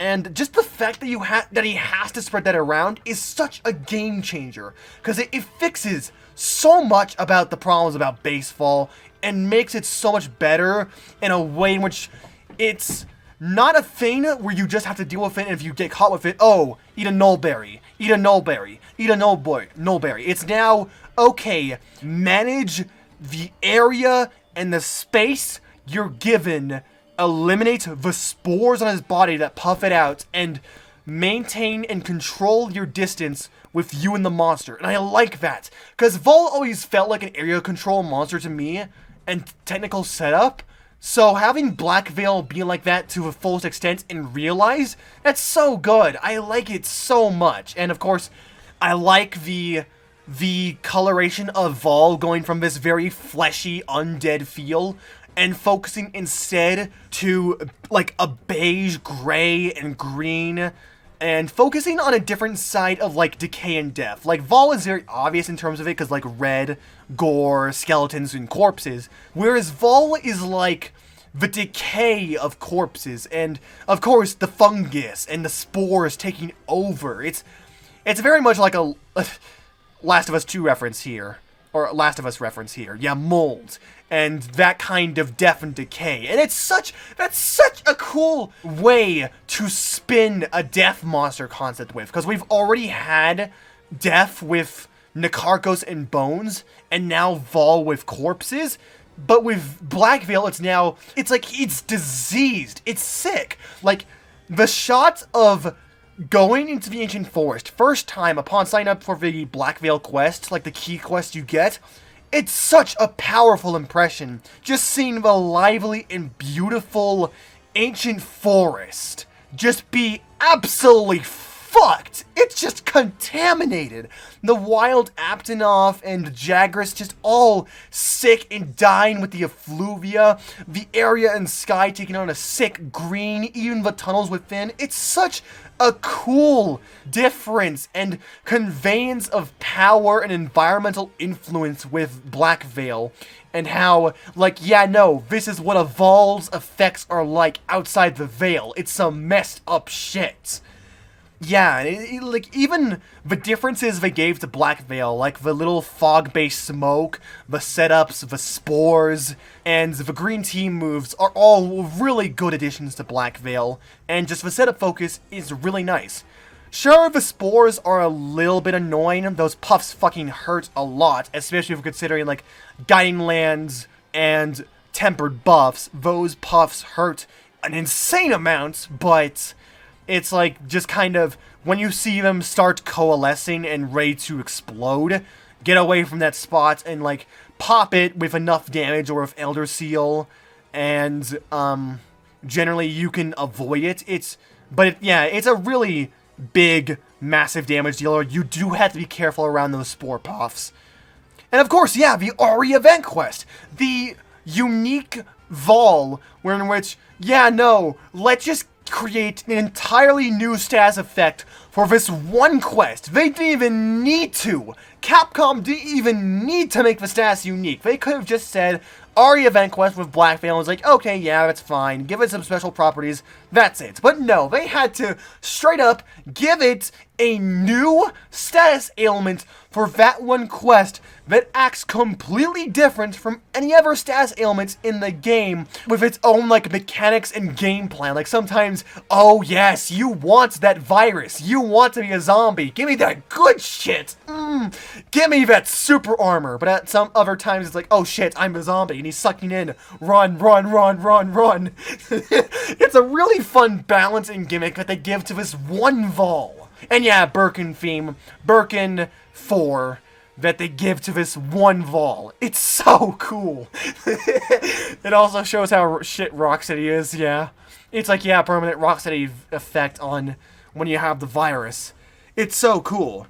And I say all that's in mind with Ancient Forest, because Black Veil in the Ron Veil is a completely different story. Black Veil suffers from the same problems as AT Vol. There's just so much effluvia in the environment, so much tick damage going on that it's fucking insane. No longer does he need a setup. Now it's just, oh, dank, dick, dick, dick, dick. You just keep hearing that sound effect over and over again as you're taking damage. Your mantle taking damage. Oh, eat a nullberry, eat a nullberry, eat a nullberry. Suffer. Yeah, especially with tempered Black Veil. Oh, it's just the worst.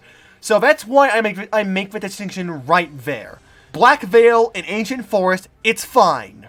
It's great. It's so good with what they do to change up from normal Vol.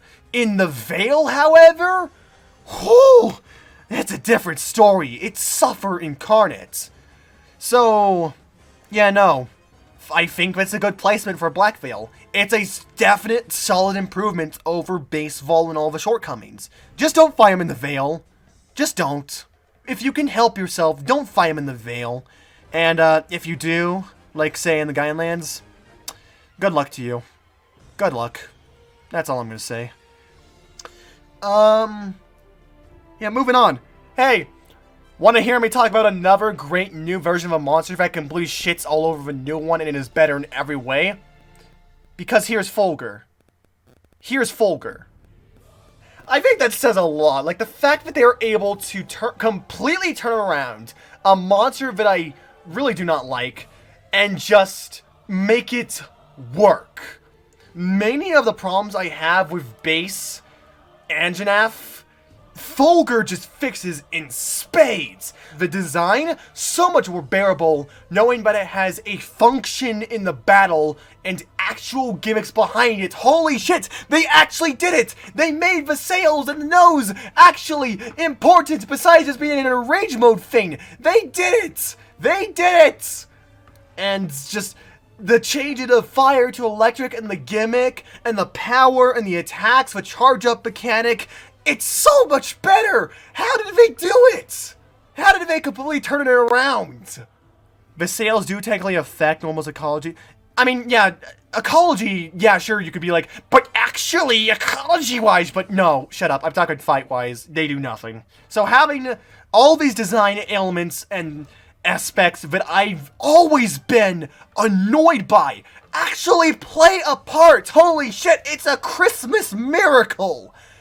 And you don't know, like, getting back to my main issue with normal Anjanath, and how the lethargy of his attacks and his little baby bites ruins the fight for me. With Fulgur, it's so much better with how he charges up with every single attack he does. Like, now I don't find it as big of a problem with being bitch-bited or bitch-kicked as I do with normal, because I know that at the end of the day, it's all building up to the charge state that he is going to achieve. And can I just say, the charge state looks so cool. Holy shit, it looks so damn cool.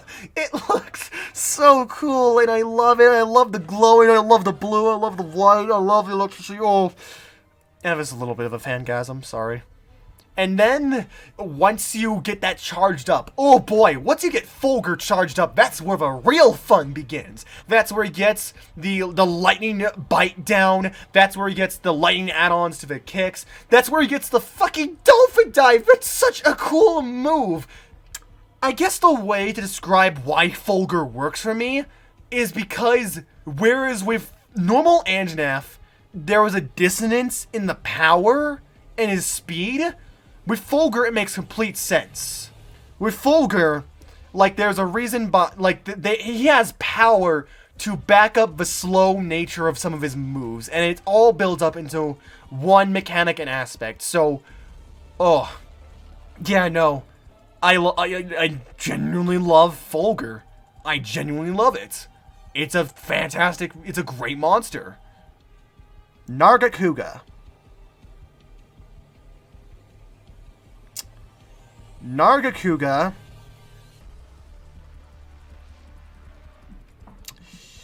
I'm trying to think of a placement here if I'm good. Is it above Bombero? Yeah, I'd say it's above Bombero. I'd say it's above Bombero. Nargacuga is like always that kind of classic monster throughout the franchise, where it's just like quality guaranteed. At least when we're talking base Narga. The subspecies and other versions, that's a completely different story. We don't talk about those. Besides like maybe Silverwind. But he's just generally like Narga's base Narga is always just a good mainstay, good ass monster, good ass fun fight to participate in, and it can still be challenging. It can definitely be tricky with some weapons. I do like the changes they gave to Narga in this game, like with his charge, him moving, and as well as they actually gave him the little tail spikes. They made him throw those out. And one small addition that I'm not sure many people have noticed, probably, knowing me, but there is a change that Narga has in Iceborne that is really solid. They fixed the hitbox. They changed the hitbox on the tail slam, especially when it comes to altitude, because even with altitude, Narga's hitboxes in previous games could be a bit janky, whereas in Iceborne, they completely factor the altitude into the hitbox. So say you're in the slope zone of Ancient Forest, like on the outset, and you're below a ledge and Narga does a tail slam, you're not going to get hit by the tail slam by being, technically speaking, underneath it because of the altitude. They finally did that. They added that into the tail slam and made it a variable. It's now no longer just, oh, below, get hit. They actually did it. And it's such a good change. I will say, it's definitely shitty that fucking Narga did not get anything. Narga got nothing in Iceborne. Arguably one of the most popular monsters of all time in Monster. One of the most popular flagships, an icon for many, the flagship of Freedom Unite, got nothing. You just had the base. You just had gear which was easily outclassed and outranked by other monsters later down the line, other sets, other gear. Hell, fucking Kulu weapons. At the time you fight her, Kulu weapons are better than Narga weapons in terms of sharpness and affinity. Like, Narga easily got shafted out of, like, all the returning monsters in Iceborne. Just the hardest in what is missing and what she didn't have. And it sucks. A lot of her weapon skins tarnished, trashed, shat on. None of her variants or substitutes return, even for endgame. Meanwhile, the lame-ass fucko that is Brute returns for some reason. Voice crack. Hell, even Barioth got Frostfang in a later update. Frostfang. Barioth, like a very contentious monster that not a lot of people like, got a variant later down the line. Narga got nothing. Narga got the short end of a stick, and that's so sad. But still, Narga's a good-ass monster. She's a fun-ass monster to return to. It feels great with dual blades, dodging through the little tail spins and timing it correctly. And it's just, Narga's a good-ass monster to always return to. She's a classic. Tigrex.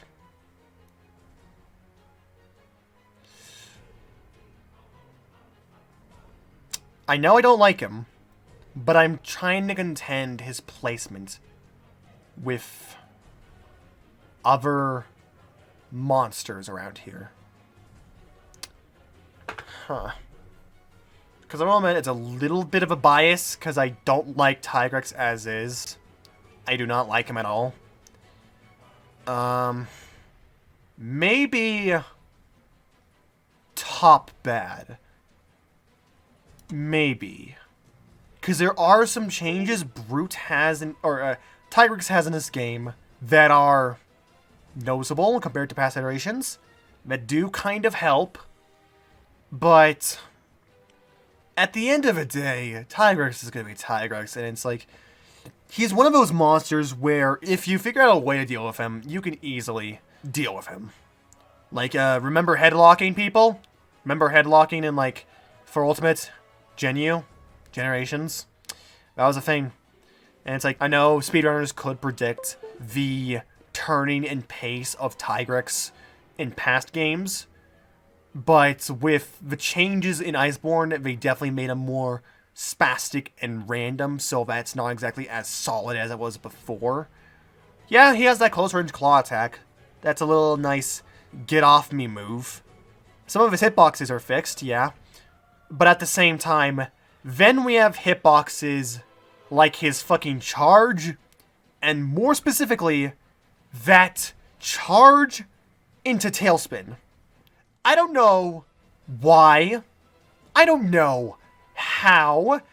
But that charge into Tailspin has the range of Morph's grab hitbox from melee.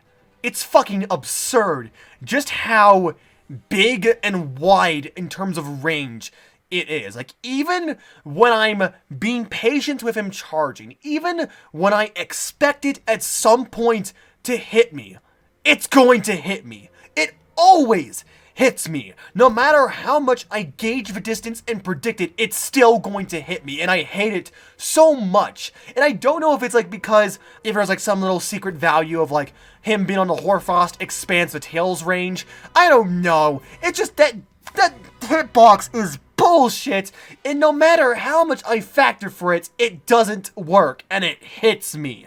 It's so stupid, especially considering how he can just straight up go into it, and once again, this is Tigrex we're talking about, where his game plan is to charge, more charging, and even more charging, and then stay still for a while or be fatigued for a bit.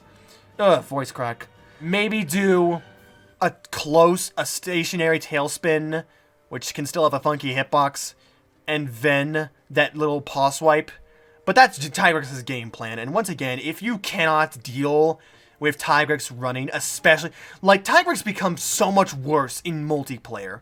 He's one of those monsters where the experience drastically differs depending on, like, whether you're doing solo and multiplayer, and because of Tigrex's nature to run around all the damn time, in multiplayer, because of all the different people he gets to focus on, it's like, you're gonna be spending so much time running around and bumble-fucking about. And it's wasting time. Like, above all else, for Tigrex, I think my #1 complaint is that it's just, he wastes time. He wastes so much time by charging and running, knowing that at any moment he can transition the charge into a bite, or he could transition it into a tailspin, or that it's an active damaging hitbox to me, so I gotta keep my distance. It wastes my time. I don't like my time being wasted. It sucks. I don't like my time being wasted without anything worthwhile going towards it. I hate it. Hey Draven, speaking of Barioth. Oh boy, this could be a contentious. Okay, I'm gonna have to think. I have to think about this. So I want to get this out of the way right now. I don't hate Barioth. I have a soft spot for him, after all. Third gen boys, alright? I have a soft spot for him. I have nostalgia bias. I do not hate or dislike Barioth. That being said, I've been I'm just trying to find a way to word this. Because Barioth is very much a monster you either really like or really dislike. And it all depends on how you deal with those damn arms. That's the main breaker for a lot of people, from what I've noticed, from what I've heard, and what I've seen personally. Because admittedly, Barioth's movement with the arms unbroken is pretty ridiculous.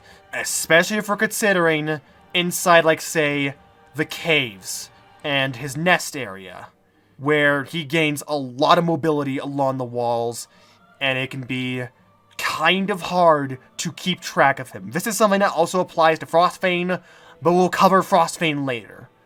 So that is something. He can move quite a bit. He is very fast on his feet. And depending on playstyle, your prioritization of damage and parts, as well as weapons, because I'm going to say this right now, weapons play a major part in Barioth. I mean, this is guaranteed with any monster, of course. Some weapons just do better at certain monsters, but Barioth especially, because it's like, those arms are major important. And if you have a weapon that can effectively deal with Barioth's movement and damage and hits, then you're better, you're in the clear. Especially with Clutch Claw. Clutch Claw, I'm not going to get into that right now, because that's its entire can of worms. But fucking Clutch Claw does not help with Barioth. That does not help with people's complaints, I'm going to be honest, because Clutch Claw is a fuckfest. It can be so damn finicky. You can try and grapple onto, say, the wing arm, but no, it goes to the head. The timing can be so damn odd. Some weapons just have to hit twice with the clutch attack in order to weaken, and yes, that charm did come out, but, you know, it helps, but not everybody's gonna have that charm. And, you know, some weapons have an especially long tenderizing animation, and combined with Barioth's movements and attacks, it can be a nightmare trying to, say, weaken the wing arms, because the wing arms don't give all that great damage, so if you want to have an easier time of breaking them and dealing damage, you're going to have to wound them. And, yeah, Clutch Claw. It's a real bitch and a half, and so, depending on the weapons, like, say, dual blades, you can have an easier time with it because of how you just have a natural built-in Clutch Claw combo with dual blades. At the same time, it's also part of a design with Barioth, and it's, I will admit, kind of part of the appeal. This fast as fuck, predator on ice, very opportunistic, will not hesitate to pounce on your ass if it sees an opportunity, will make sure you're dead as grass, or dead as whatever's dead, corpses. So, having a monster that forces you to play by its rules, like certain other monsters, it's part of its identity and behavior, and it makes sense, and with even one wing arm broken, it becomes so much easier, and it's also just like the wing arms play a part into Barioth and how he moves. They play a part into his moveset, him flying around and gliding on the ice. They make him climb up the walls and do tricks off of it, like in Try and in Iceborne. Like, I think Barioth was one of the earliest examples around Try to have a part break mechanic involve the fight that actually changes it up and makes it matter and has an impact on the monster.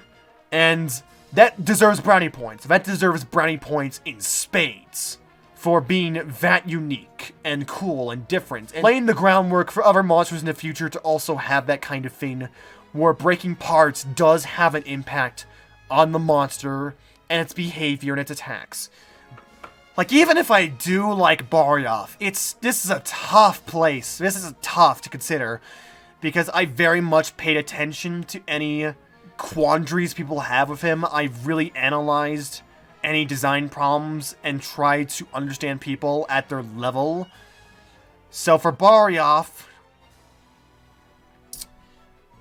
I think, considering the nature of its status, with the wing breaks, and how certain playstyles can struggle against it, and its prioritization, I think Barioth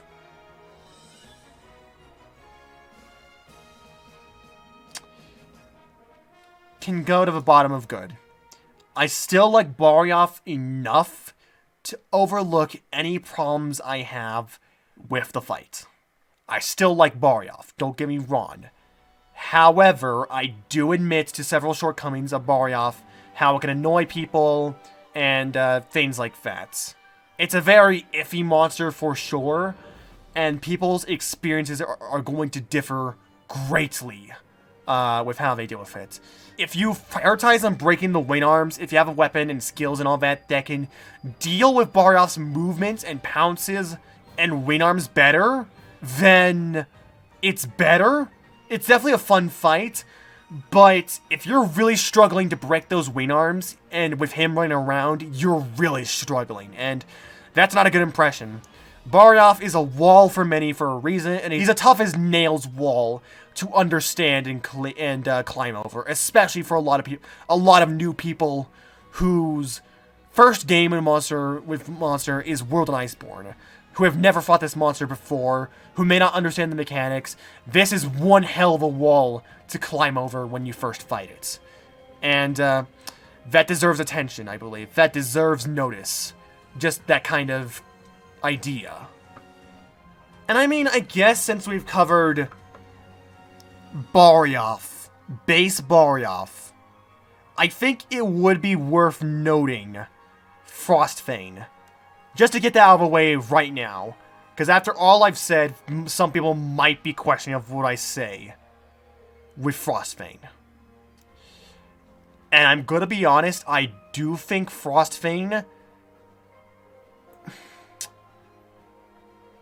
trying to consider its placement, I do think it's a better Iceborne Barioth. It's more fun.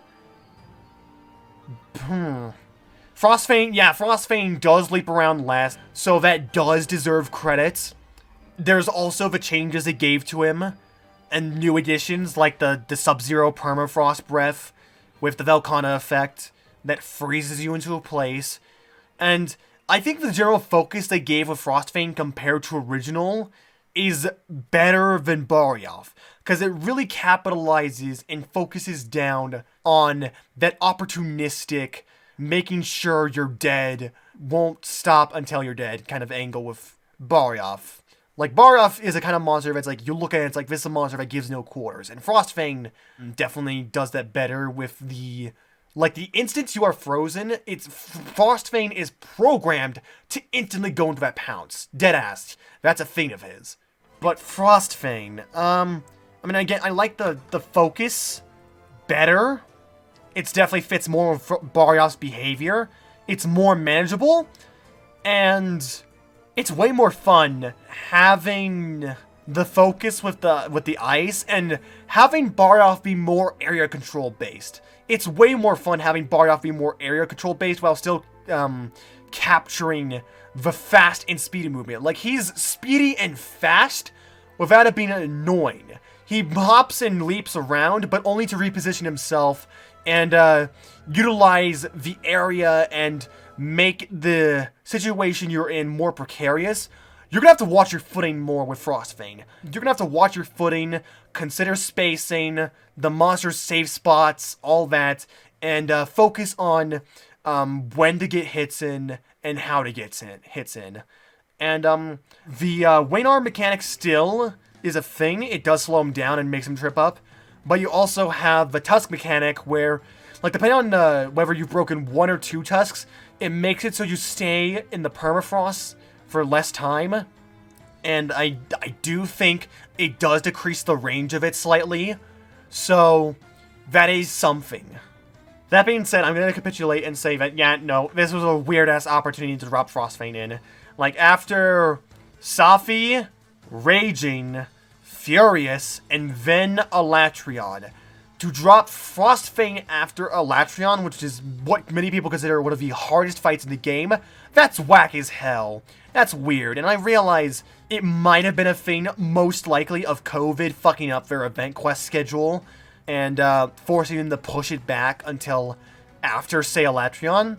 But hell, I think, like, even putting Frostfang before Alatreon would have helped majorly, because Frostfang has the best ice weapons in the game. especially in terms of elements. They are the new best. So having those around for when Alatreon came out would have helped severely. People would still whine and moan their ass and complain of Alatreon and be little bitch babies, demanding he be nerfed like in the petition, yeah. But it would have helped. The armor is good, and the skills aren't good, but then it just got, haha, get fucked by Fatalis. No KO, son. So with that said, before Rado,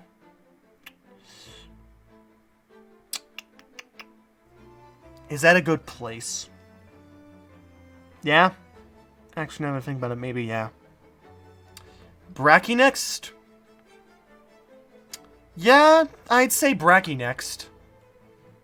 Looking at this, I do think Brachydios deserves being great. He is one of the most popular monsters, especially in terms of modern gen. I mean, what's not to love? He's a fucking boxer brute wyvern that punches you with his explosion slime-covered fists, and he just wrecks your ass. So, it isn't technically new, the exploding slime, but it still has to be pointed out. Hell, they thought it was so special that they gave Brachydios in Iceborne his own exclusive version of Blast Blight in the form of Blast Scourge. I'm gonna admit right now, Blast Scourge is a little annoying. I mean, I'm all fine with the idea of him getting his own unique thing. Hey, it helps. Better than Steve ever got. Ha. Imagine Steve getting a special form of bleed. Am I right? Frontier did give him something, but Frontier's dead. It takes quite a few rolls, and it takes even more rolls depending on how long it's been on you. But generally, even when it's like immediately, like around, I think the general base is around 4 or 5 rolls. And considering how frequently you could get inflicted by Blast Scourge and the amount of time it can take to get it off of you, you could spend a lot of time, I know I certainly did, in certain hunts of him, trying to knock off Blast Scourge. It is something that can slow down the fight, because you're like, oh shit, I gotta sheathe my weapon real quick, roll a good couple of 5 times, waste my stamina, and then I could potentially run into a slime puddle and be hit by him. I might have been a giant fucking idiot this entire time if in reality Nullberries did cure Blast Scourge. I would sound like the biggest fucking idiot for spending all of his time in footage just rolling around, and it's like, oh wait, I could just eat a berry. There's no deodorant in Iceborne, it's no... Okay, it's Nullberries, alright. It's Nullberries, alright. Well, you know, I've got nothing. Yeah. Yeah. In Iceborne, they gave Brachydios the new Sucker Punch move. They did give that to him. The little quick running start one. And that's a little tricky. That could be a little tricky to dodge, but it's cool to just bob and weave and duck under his tail, his body, and roll through. That's cool. I mean, he has the tail slam. I will say it's a little odd to see Brachydios, a monster known for its explosive slime and the punching and the fists, instead like dog wag his tail as a move. That's like the one move I kind of have a problem with. It looks really fucking weird and strange and doesn't feel right on Brachydios. It's just one of those skeleton moves shared by, yeah, unfortunately. I mean, I know I don't factor in Turf Wars, but it especially looks awkward in fucking Turf Wars, where because it's the brute skeleton, it uses the tail in it. So it's just like, Brachydios, your arms, use them, damn it. You can literally kill an enactor in like 30 seconds flat with those damn arms. Use them! I guess we'll go with the other flagship that's still around. Glavenus! I think Glavenus deserves to be around Brachydios. They're both such good monsters, alright? Glavenus is just a lot of fun. He's a monster you can just sit down and fight and just have a good time with. I mean, it's a great sword Carnotaur. What's not to enjoy? What's not to love about this monster and his design, and how just insane it is, even by Monster Hunter as a franchise, including Frontier. It's a batshit insane idea. A.B. Orgu did have a knife tail, but he didn't have a greatsword tail. He didn't have a giant sword like Glavenus did. And, you know, he was a fun monster in Generations and Gen-U. He's a fun monster here. I think the changes it gave to him in Iceborne were more so small adjustments and refinements, like with his fire and the traces it would leave behind on the ground, and with his tail swings and swipes. The only has free moves Glavenus. Ah yes, who remembers that? Apparently Glavenus only has free moves as a whole. Wow, what a fucking idiots. What a call out. Only complaint is, yeah, well, I mean, that's just a general world and Iceborne things. They did a lot of the designs dirty with returning monsters, even new monsters, but Glavenus, he didn't get it as hard as Brachydios and Narga, but he did lose quite a few weapon designs, especially with Greatsword. I honestly don't know what I can say about Glavenus, besides just the fact that he's fun. He's a Carnotaur T-Rex that can breathe fire bombs that explode, and it has a great sword that he grinds with his teeth and heats up, and then he swings around that heated tail with speed and ferocity, and he slams it down you, and then he spins and does his move. I guess I will say that those fire bombs he leaves behind are unexpectedly powerful. I did not expect or remember those bombs being as powerful, but like, good lord, getting the burn damage and then the gradual tick if you're close to it and then the blow up, they surprisingly hurt quite a bit. Like, there's some of his, I'd say they're up there in terms of like one of his highest damage dealing attacks outside of like his hold spin. They're pretty powerful and they can really catch you off guard, so you have to be careful about that. But other than that, I love Glavenus. I love him. Acidic.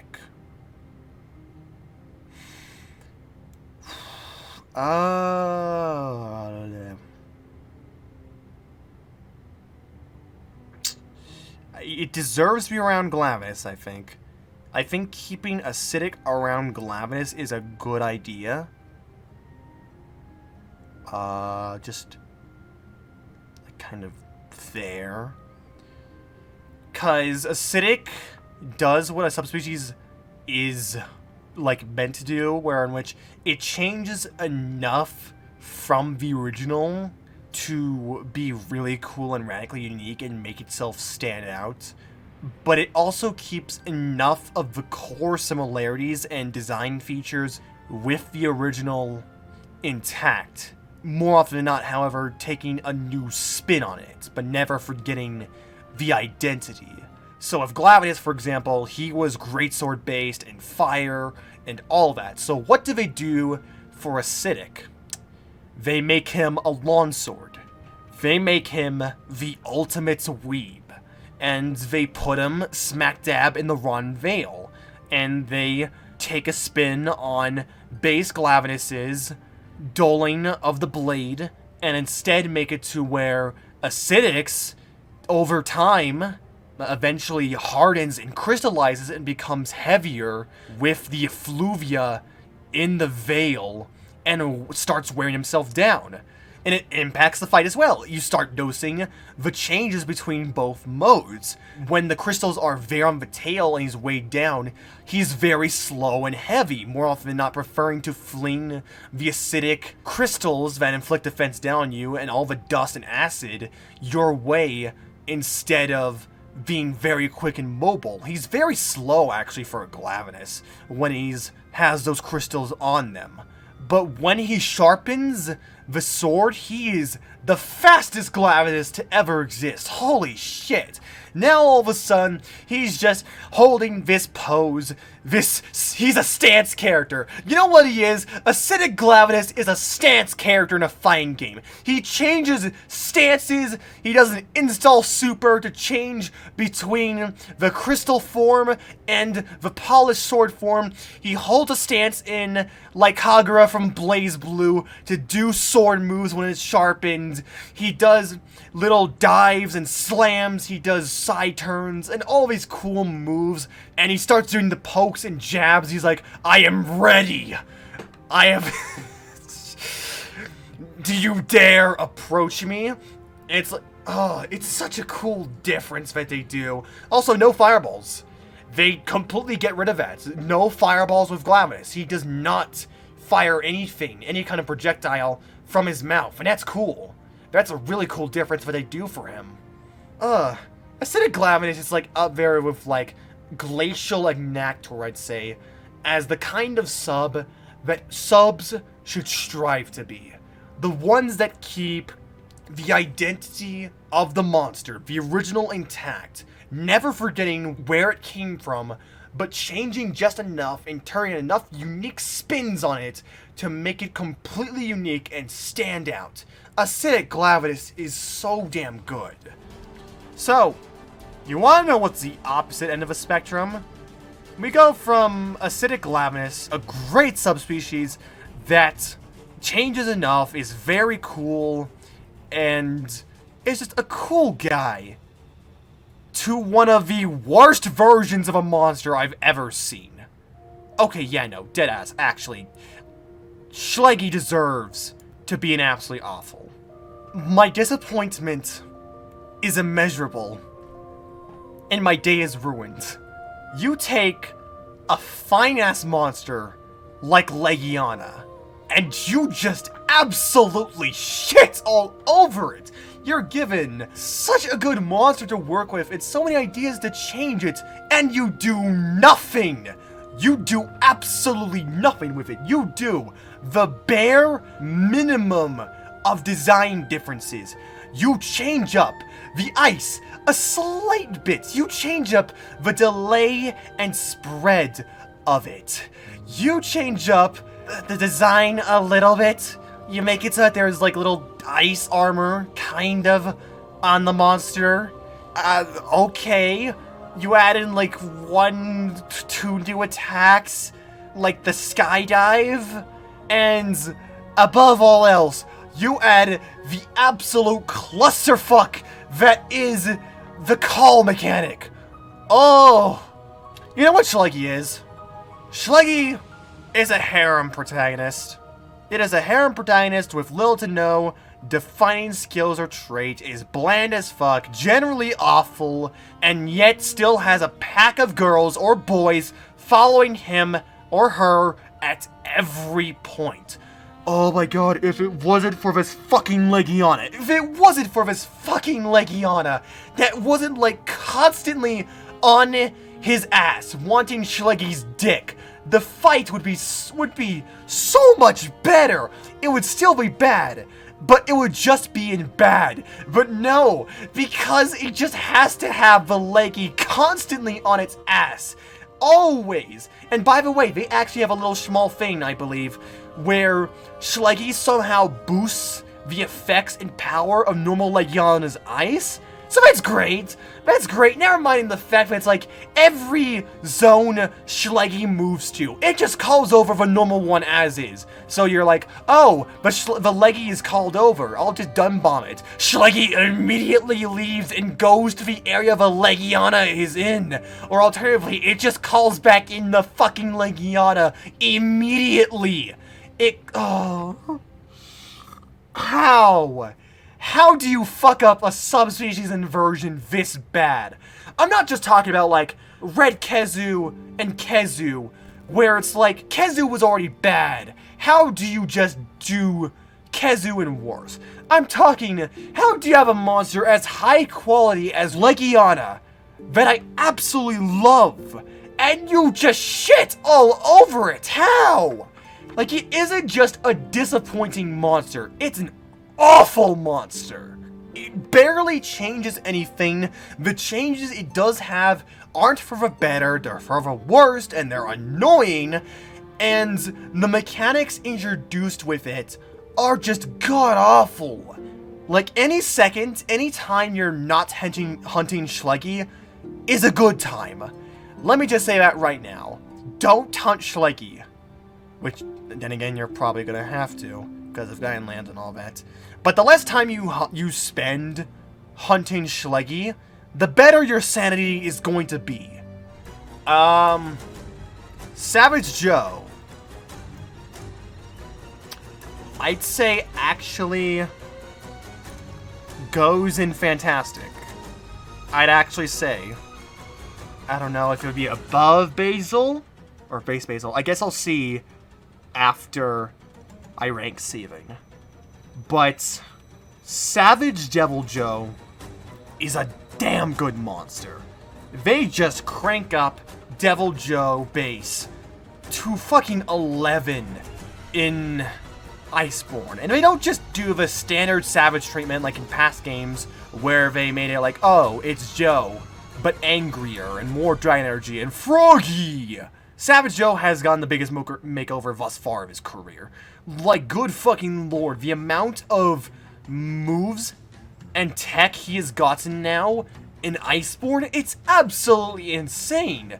Like, he now has new combos and follow-ups to his moves. He can do things multiple times in a row. He can follow up a failed slam with a Dragon Breath wind-up that can trick you out if you're expecting something else. They give him the fucking Dragon Mist, which is completely new and an unexpected addition, and it's like, what the fuck? Now Savage Joe is adding in traps? Now Savage Joe is adding in active traps to the battle that just stay there and deal chick damage just from him breathing. What? And then he does all the beams and then all that nuke. Oh, the frontier.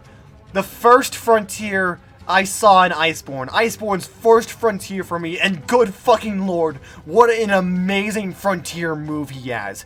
Just beams a shit ton of dragon energy into a concentrated mass, and then boom! It just explodes! It just goes off! It just goes ballistic. Oh, like, Savage Joe is so damn cool. The additions they give to him in Iceborne are the coolest shit. It's just like, it's not only Joe, but more.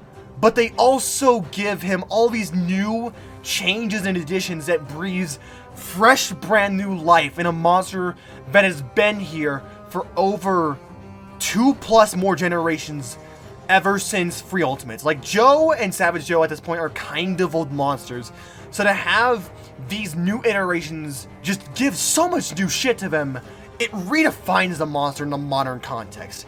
And Savage Joe also gets this high of a mention because it reinstills the fear that Joe was sorely missing back in Base World.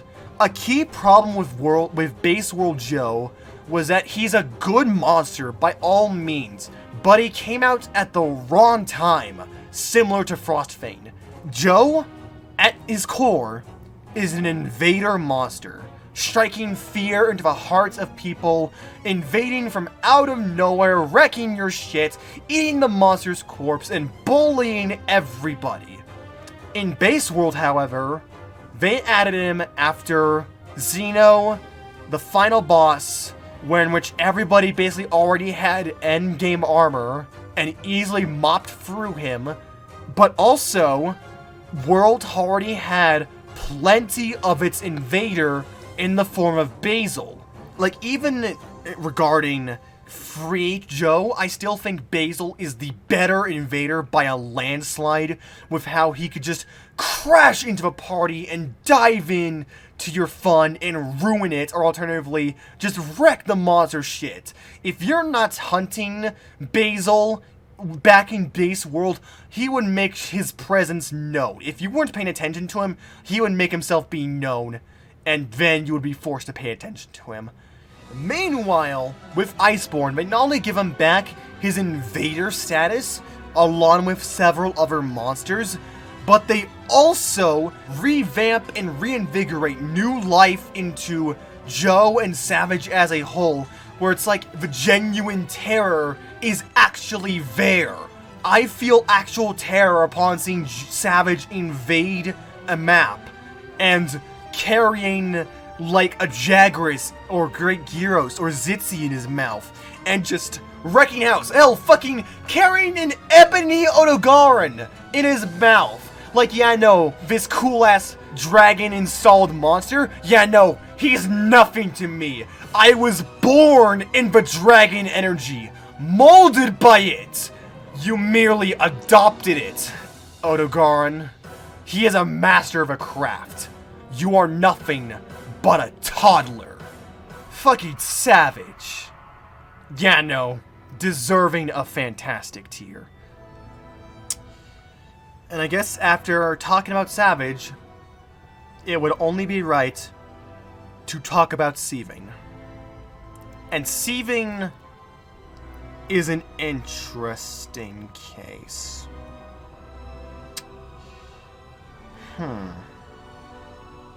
So fight-wise, Seething is an improvement upon Bazel. Like, no questions about that. Seething does the Savage Joe treatment in this game and does the same thing. He takes Bazel and everything he does up to 11, cranks it through the fucking roof, and just amplifies and modifies everything about him while adding in all this new shit. Like, oh, son, I heard you like explosions. Well, we'll give you explosions that are sticky bombs. And we'll give you a fucking nuke as his super. Explosions! Those sticky bombs. They're such a terrifying thing to deal with, especially if you're like near a wall or entrance or cave opening in a map. It's just like, oh good lord. Now I not only have to watch the floor, but I also have to watch behind me, the ceiling, and the walls. You kidding me? What is this? What the hell is this? So yeah, they give Seething the whole energy buildup. They give him the purple bombs.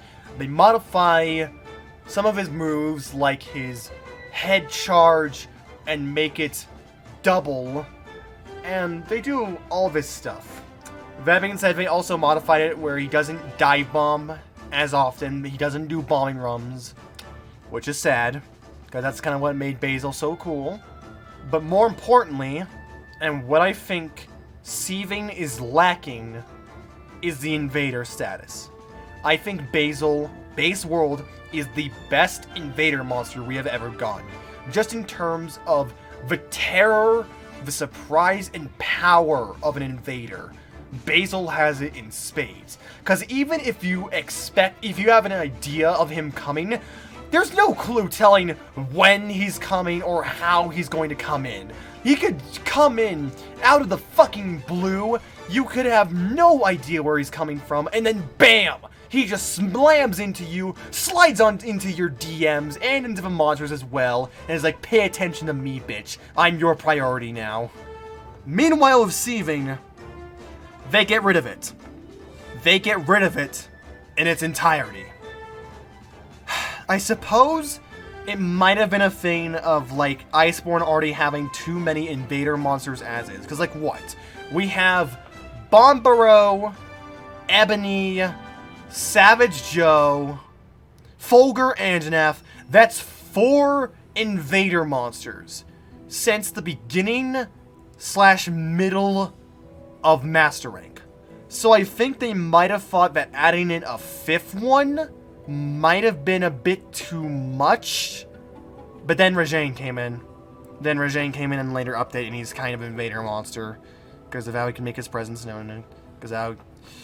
And they just didn't give a shit.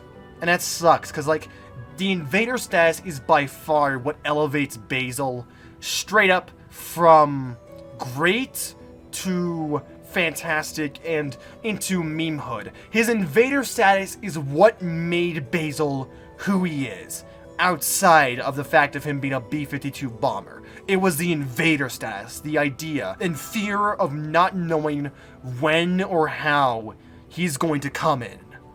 And in that regard, I have to give a leg up on Savage Joe in terms of Invader terror. Velkhana showed us up for a brief time as a kind of invader at the beginning of the story. Yeah, that's a weird thing that they do. So I guess in terms of what I'm saying, Seething is the better Bazel in terms of fight. But as to the identity of an invader, what makes an invader so special and known throughout the community, normal Bazel takes the leg up on, and so does Savage Joe.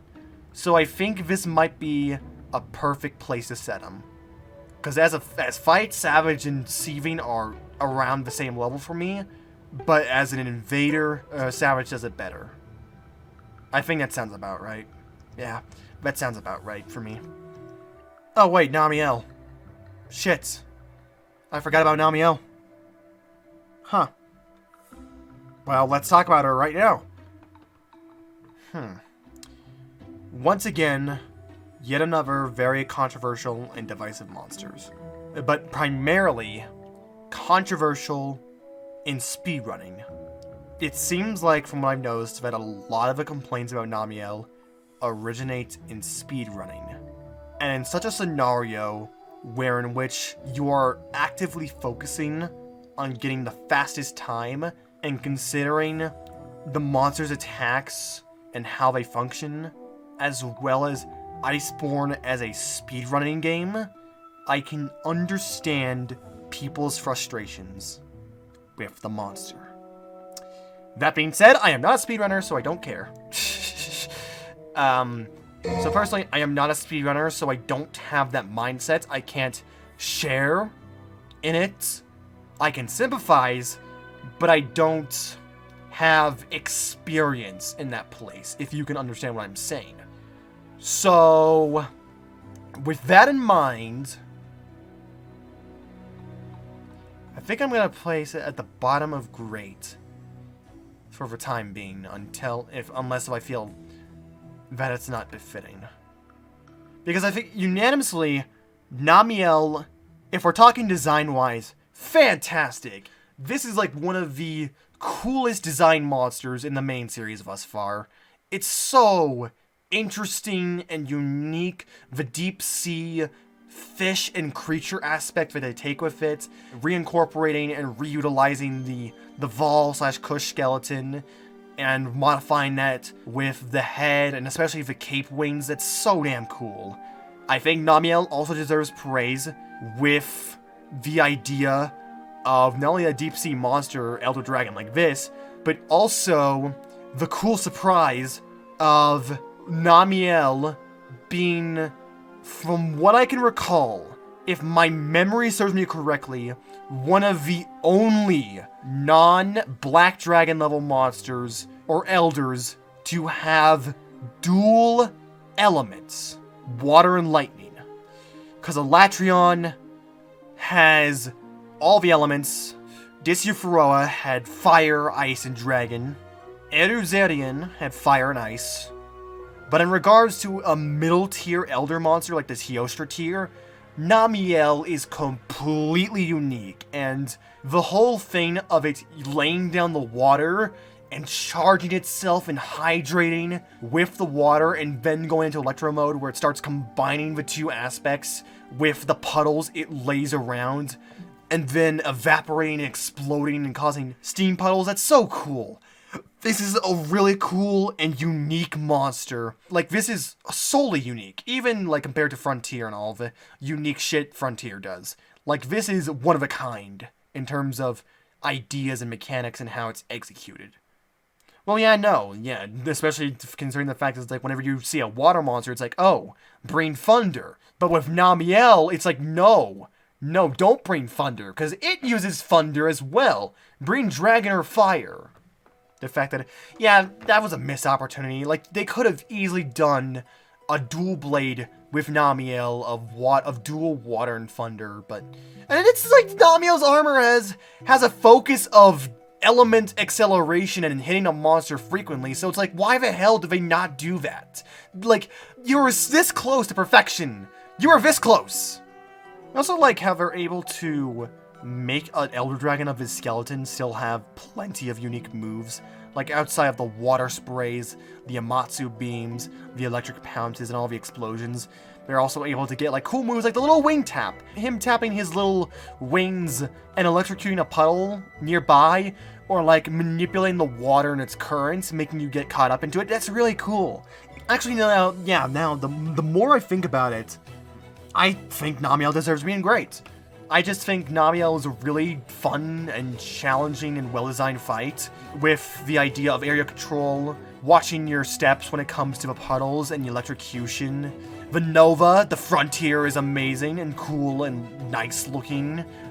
Just seeing it flood the arena with water and then slam down on top of it and zap it all to kingdom bits. That being said, there is a little trouble people can have with it. So my tip is to, for those of you struggling with the Nova, Superman dive as soon as it starts coming down. Like, as soon as it's about to come down and touch the ground, Superman dive immediately. Because a common mistake a lot of people will make is trying to Superman dive as soon as it touches the ground. And by that time you try and Superman dive, Namiel has already touched the water covering the floor, and thus, by touching the water, it's going to start electrocuting you. So then you start getting zapped, and you get stunned, and then you get hit by the explosion. Superman dive before it hits the ground, but not too late. Don't Superman dive too early. Superman dive just enough, like as soon as he's coming to the ground, but not when he's at the ground. Yeah, the AT is also fun, giving him more frequently hydrated, as well as the rapid fire starfish fly of tapping the ground while flying with his electric zaps. Namiel is just cool. There's a reason why a lot of people like him, especially in regards to design, and I'm definitely one of those people.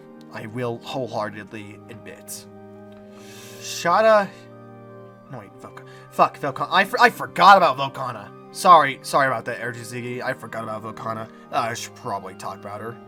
Velkhana.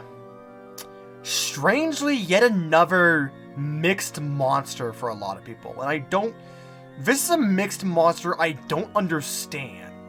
I really don't. Like, is it just because it has a focus on ranged and keeping you away? Is it because people really don't know how to Superman dive, where to best be, how to be moving when it comes to Velkhana? Do they just not understand it? I know that sounds very scrub lord of me. Excuse me, but I don't understand it. I think I could actually go above Black Veil. That sounds about right to me. That sounds about right. Velkhana is a very interesting battle. I mean, first of all, I love the fact that we finally have a main series Elder that fucking uses ice. Not just a monster that has ice in its repertoire, like Alatreon, or can conditionally have ice in like a Tundra like Kushala. No, fuck off. Actually, full-on ice powers. How did it take this long to have an ice Elder Dragon? And not only that, they are also able to incorporate ice in a really cool way that not a lot of monsters do in Monster, in which ice is very frigid, powerful, harsh. You know, it's solitude. It's the element of solitude. But it also has a pristine and graceful and beautiful nature to it. And Velkhana represents that to a T. And I love how they compare and contrast Nerg and Velkhana together. Nerg is a brute through and through. He's a tyrant. He's overwhelming power in your face. He's all up in your business. No plan. All action. Meanwhile, Velkhana is very pristine, fleet-footed, careful with maneuvering, And what it does, it has a plan, a setup, and when it does decide to bring out the pain, it's very graceful and yet powerful with it. It's very precise, not overestimating or over-dedicating to one single move. It does what it needs to do with that move, and it does it perfectly. That's an aspect I love about analyzing fights and characters, where it's like, how they fight and the elements they use and how they attack incorporate itself into the flow of the fight and the behavior of the monster. And Velkhana is a perfect example. And all the moves that this personality is portrayed through is really, really cool looking, fun to battle and counter and maneuver through. Because I will admit, Velkhana is a tricky monster. Due to the amount of area it can control, it's a very unconventional elder and monster in general with what it demands out of the player. And with the ice it creates around the field, the platforms, the slopes, and how it controls the spacing of the arena and how you utilize it, like with the ice walls and footing. And it leaves you in a situation where you have to figure out how to best go forward with what Velkhana is throwing at you. But once you do figure it out, once you do understand the aspects behind Velkhana and how it moves, how the attacks function, how it covers up the arena, you could really start using those aspects to your advantage and really start bobbing and weaving through all the moves and the tail spikes, slams, and pokes it does. You can start closing the gap, because as soon as you close, it's very much a distance-based fight where it's like, it becomes way easier once you close the gap, but at a distance, I can understand why some people might have trouble with it, especially considering certain weapon types, and if they're slow, perhaps, but then that just means you don't rush it. Take a more methodical approach with it. Don't try to rush in bullshit blazing. Yeah, no, I really like Velkhana, and AT was a great addition to Velkhana as is. Just ramp up the speed and pacing of Velk's moveset, modify a few of the moves, make it so that's basically always permanently in blue ice mode, where it can use its fullest capabilities. And yeah, it's a really solid AT, and a perfectly solid monster. That being said, yeah, the time limit on Velkhana is pretty harsh. And if I am to say one thing, if I am to say one overwhelming negative about AT Velk specifically, this doesn't apply to Velk, I know, but it's the fucking Clutch Claw. Again, Clutch Claw is not already finicky as is. But the bullshit AT Velk pulls, in which it just completely shuts down the Clutch Claw and knocks your ass back for one simple mistake and misjudging of, say, the timing of the monster. And keep in mind, Velkhana, especially AT, is a very fast monster. So to be punished harshly for a simple mistake and accidentally clutching on, or maybe not hitting a spot of the body you want, trying to flinch shot and it doesn't come out, and then just be careening towards and away from it for no reason. Like, what kind of force, what kind of bullshit physics in the universe demands for me to back the fuck off, be blown away from Velkhana by staying on it, clutching onto it, and from it charging, even if I'm not in the head? What kind of bullshit physics dictate such a law? It's garbage. Sometimes you don't even have to be the clutched onto itself. You could be above the wings when she's charging, and bam, down you go for no reason. Like, why? Why does this happen? Why must this happen? Anyways, fuck physics. Thank you for coming to my TED Talks. Shara Ishvalda.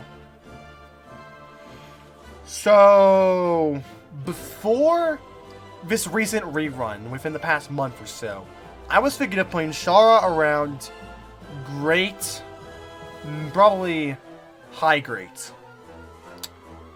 But after refighting it recently, and considering the fight and everything going for Shara, I deadass wholeheartedly believe it deserves to go into Fantastic.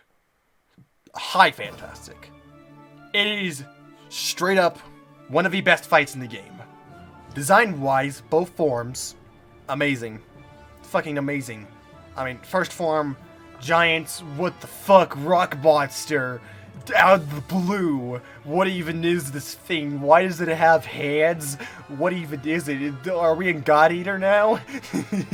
It's such a what the fuck moment. Like, you don't expect the rock form on your first time fighting. Nobody expects the rock form. And then, oh, the drop and reveal of Shara's second form. Oh, God tier. Fucking God tier. Just, that's its outer shell. Just the fucking music kicks in, the arena expands, the lotus shape blooms. Oh, it's so good. It's so fucking good. It's such a good reveal. It's on the level of Nekarkus's reveal from Generations. It's that good, if not better, I'd say. And it's just like, then you're left with this, what the fuck monster, in the second form, where it's like, what is this skinless cat with tree roots for its tail, with human fingers, tendril wings that shoot out compressed sound. What is the fucking weird ass eyes? Why are they following me? Help! Call 911 now!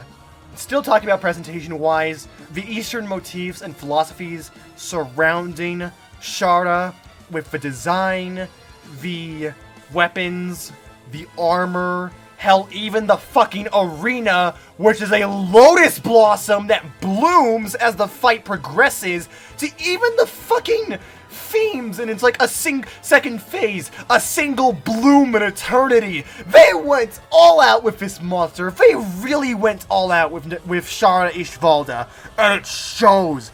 And it's so refreshing having a game like this with so many Western, or like really Western designed and inspired dragons, or like medieval-esque and other regions of the world get their shine. It's so refreshing to see the Eastern cultures, the Buddhism and Hinduism, get some love. Their mythologies and cultures are really fascinating, and seeing those concepts translated into a monster like this is so damn good.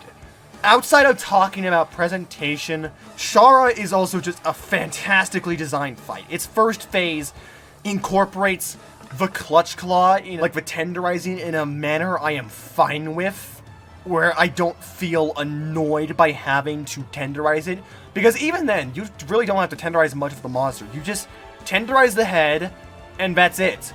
You can stay solid on hitting the head, the highest point of damage, for the entire first phase, and you're good to go. I mean, if you're dual blades or whatever, you could possibly weaken the front legs, but it's not in an annoying manner where you have to go about tenderizing every single part you come across and having to worry about that and the overall damage, because even untenderized, the head is some pretty decent damage, and it helps with the boulder traps you have in the arena and the huge time it gives you. The first phase is very slow and methodical, but it's what you'd expect out of a rock boy like this. Slow, hefty, powerful, uses his weight to his advantage with them hands, and the lawnmower, and the weird-ass spider form where it goes under the sand, terraforming the arena for a small bit. And then you have the jump, and I just love this move for no reason. It's seen a monster that dumb and hefty, oh lord he coming levels, just leap for a few seconds into the air and come down as gracefully as a boulder. You break enough parts, you deal enough damage to Shara in the first phase, and then you have the reveal.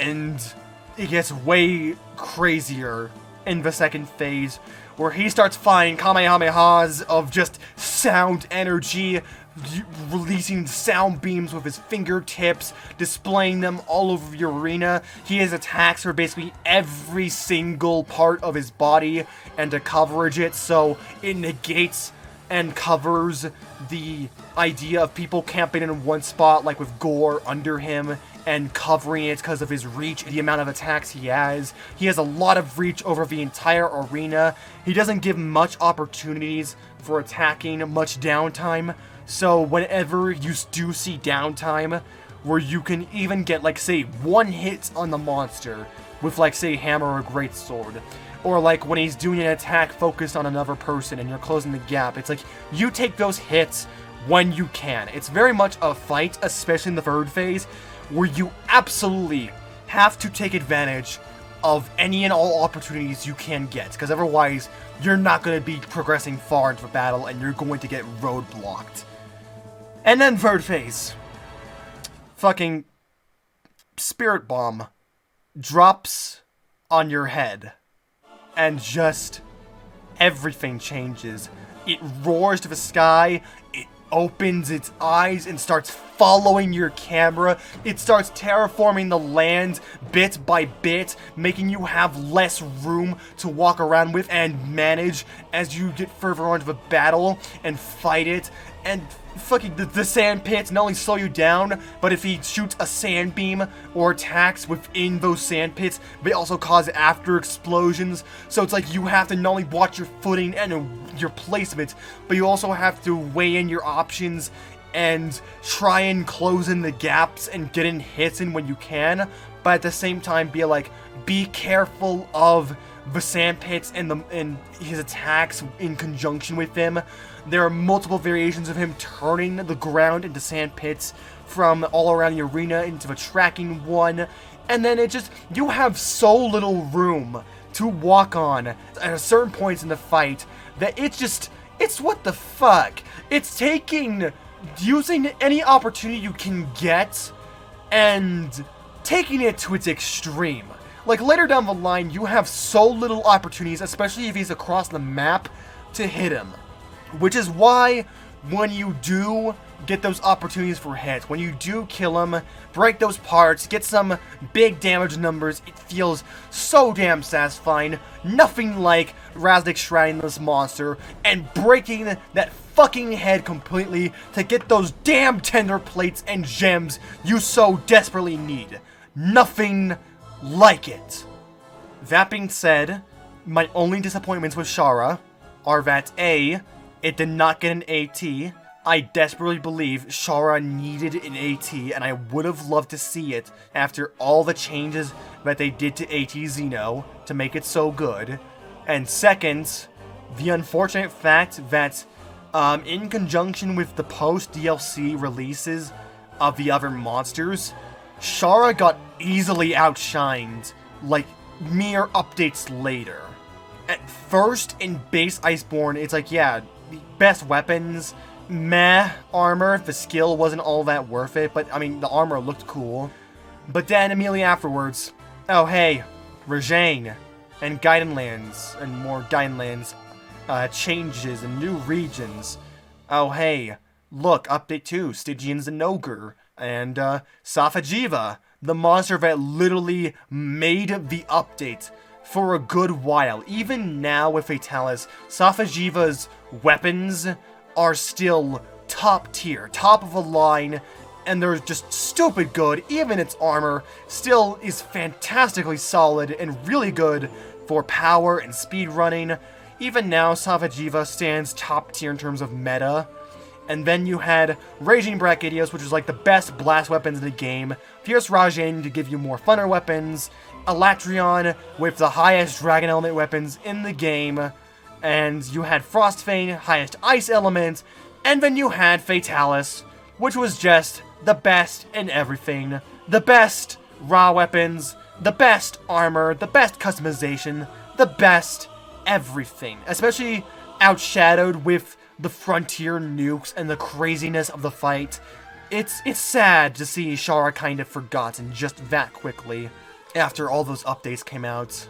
And it's a shame, because Shara, fantastically designed fight. Like, I honestly believe it's up there with monsters like Gogmazios and Atal'Ka in terms of final bosses in Monster, with not only having an excellent design, like with the case of the Karkos and Dala, but also having really intriguing and fun, well-designed fights alongside of it. Shara is top tier, and it's sad that he doesn't get any respect now, that he's overshadowed by other monsters, and I have a feeling that he ultimately, like so many other final bosses in Monster, like Gog and Dala and the Karkos and Atal'Ka, probably won't be making a comeback anytime soon in future games. And that sucks.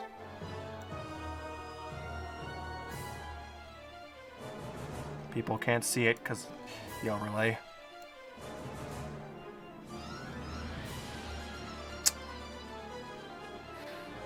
Above Odo, on the same level as Nerg. Like, no surprise here. If you've been a fan of my channel, if you've watched for a while, you would know that me and this boy have some history. He might not have been the first flagship I ever fought, that would be Lagiacrus, but Zinogre was that real oh shit moment for me in Monster Hunter, and he inspired a lot of what I want to do. He laid down the foundation, especially in 4U, for what I would go by now. So yeah, there's that little tidbit. Particularly, yes, it will never end. It will never end. To the dismay of Dak and Ryan and all those other people. It will never end. Your tears are delicious to me. Because Zinogre's been around for a while, but once again, they give him the Iceborne / World Makeover, where it feels like a completely new experience that redefines the monster and what it means for you in the best way. First of all, he looks stupid fucking good, especially in charge mode with all the lightning coursing around him. That's god tier. I mean, the sound design's good. It's just that his death howl being the same as Nerg and not the old usual, that's a little off and a brownie point down for me. But other than that, his sound design and the orbs and the tail flipping and all that, pretty good. The fluidity and power they're able to put into his attacks is really damn solid. When Zinogre winds up a big slam, the one where it's really slow and there are orbs that shoot out of it, it's like you can really feel the power and force being committed into that slam, with how he builds up the slams and their intensity and the pacing and their speed and all that. It feels really good. He does have a little habit of doing this run attack across arenas, generally though as a way to gain distance and reposition himself to charge more. But I mean, all the other new additions they gave to him, like the Lagiacrus, orbs, the fucking... Oh, the dunks. The dunks. Welcome to Slam Jam City, here in the Guiding Lands. Zinogre will be your host for today. He is going to fucking dunk all over your parade and send your ass back to base camp. I love that move so much, and once again, the power and just that it can be felt through it is so good. And it also feels so damn nice to counterplay and maneuver through and around it, especially when he starts doing 3 in a row. Good lord, that gets hectic, considering the damage Zinogre and Tempered especially can do. It gets really hectic. I'm glad they're able to keep around the Fulgur bug mechanic with you being able to capture them off of his back. Worth noting that Zinogre got one of the pumpest rock remixes, one of the best remixes for returning monsters in World and Iceborne, especially the mount version. That must be what everybody else has made this joke already in comment section, but that's what the Fulgur bugs listen to 24/7. No wonder they don't want to get off his back. No wonder. I don't know how else to say I love this monster. I love the fluidity and the combos.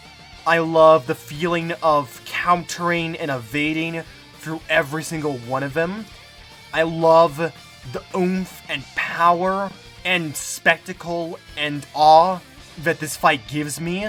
I love the challenge and sometimes even difficulty the fight can give me even now with the changes he's had. And yeah, I love Zinogre. He's one of my favorite monsters of all time.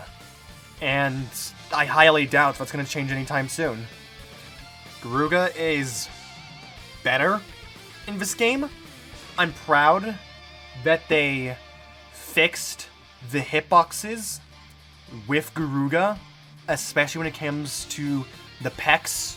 That was a big problem with Garuga back in like 4U, and I'm glad to see that they've tightened up the hitboxes, made it way more accurate and reliable to dodge, and generally other things with that matter of sprucing them up, making them more fair. But I don't know.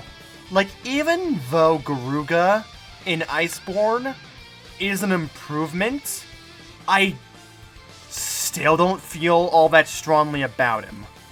Deadass, like, if I'm not hating Garuga, I don't care for him. I don't care for him whatsoever.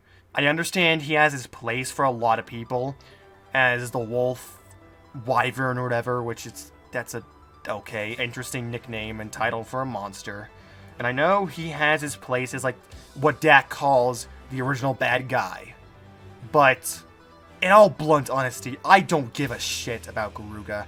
I guess the beak and ears, that's a cool design thing, but other than that, I don't feel too strongly about it. Hey, a purple, I guess, dark blue colored monster, that's cool.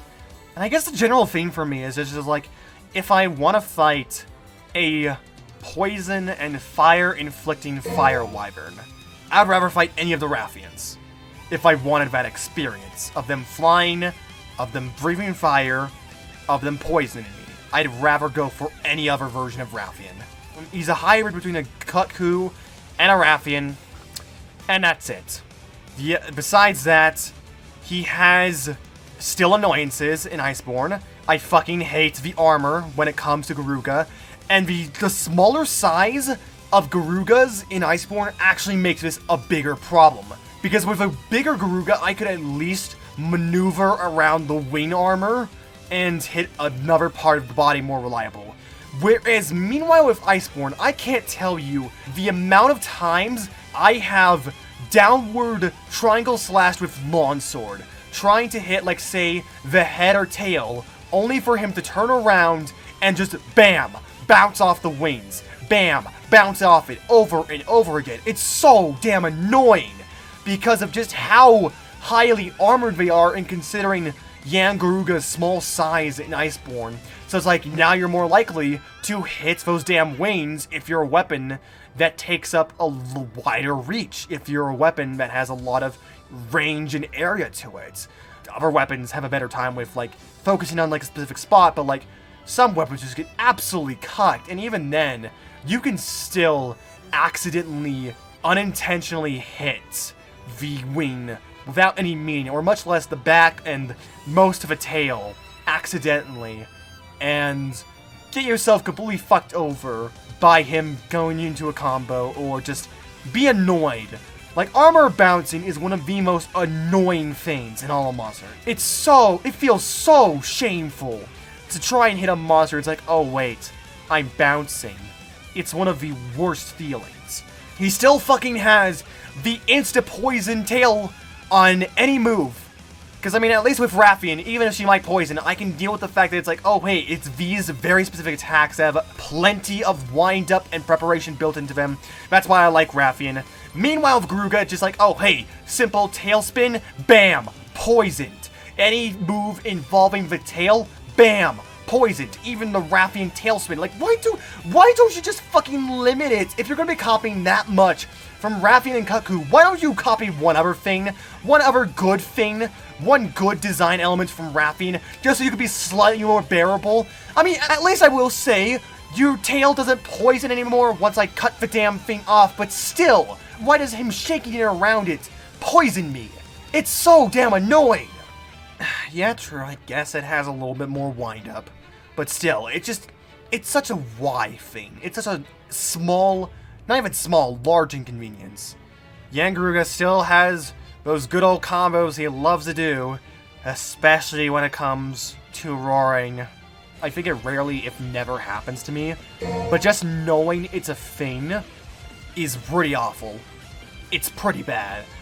And I mean, he doesn't have as many roar stun combos, but there are still some lying around, and just, this monster could be gone forever, wiped from the history of the franchise, and I wouldn't bat an eye. I'd be like, oh, whatever.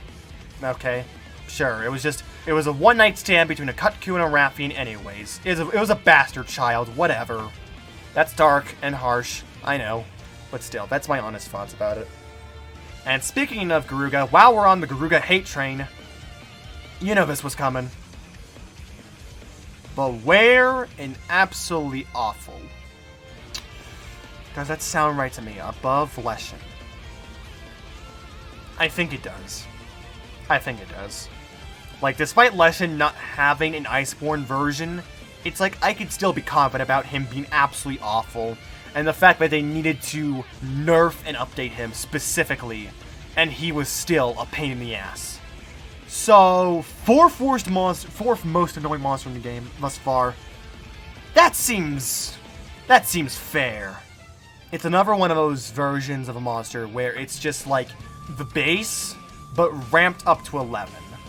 In the case of Scarred, though, it's in the worst way possible. So remember how just a minute ago, I was talking about some of the persistent annoyances that were there with base Garuga? Well, Scarred has them in spades.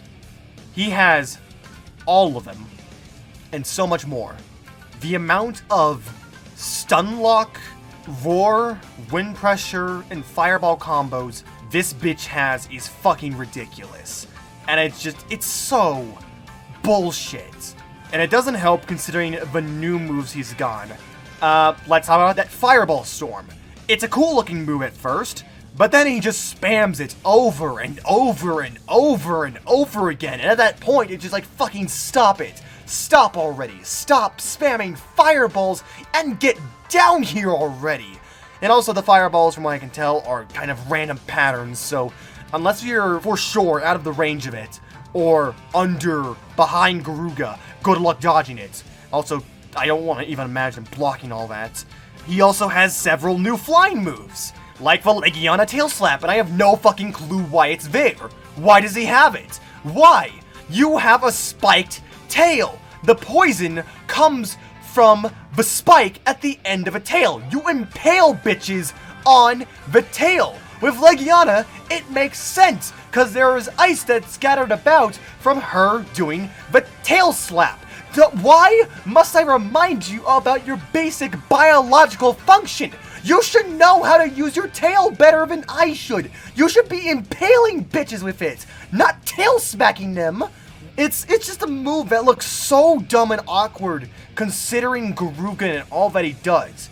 Then he has the fucking Tokyo Drifts in the air, and I hate them so much. I hate the wind gust that they do. I hate the small chances of stun they do. And I hate how there was a specific moment in one of my fights against him where I was wind gusted and knocked back by him doing this move, and then he immediately went into the sky cannonball from the air onto my flat ass where I couldn't do anything. I literally could not evade from the attack, because I was stunned and knocked on my ass, and then I died. I died from a combo I couldn't even get out of. What bullshit is this?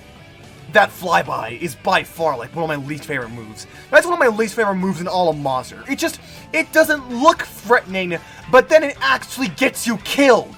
And you feel stupid and dumb, and you hate it so much. Like, Scarred is just everything bad about Garuga still, pumped up to 11, and it's so bad. I hate it so much. It's cool that it's a reference to a Gen 1/2 iteration of Garuga that was called by fans the Scarred Garuga, and it's a cool touch how that's now officially a variant. But fucking, bruh, if I want to take a version of Garuga, I'll take Deadeye. I would much rather take Deadeye. I don't even care if he's a deviant. Give me Deadeye. I don't give a shit. Brutes.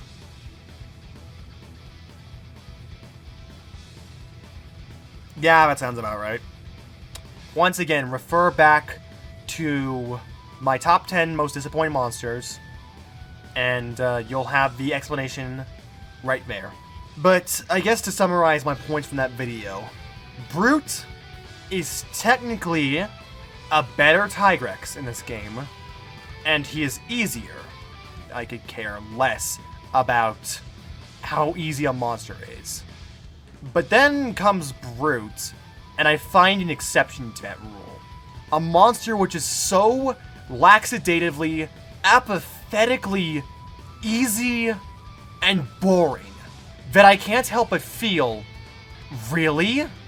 Like, I'm just questioning my back of my mind, like, fucking, this is an endgame monster. This is the very specific secret monster that you get for unlocking level 6 of the, not Elder's Recess, the Ron Vale in the Gainlands.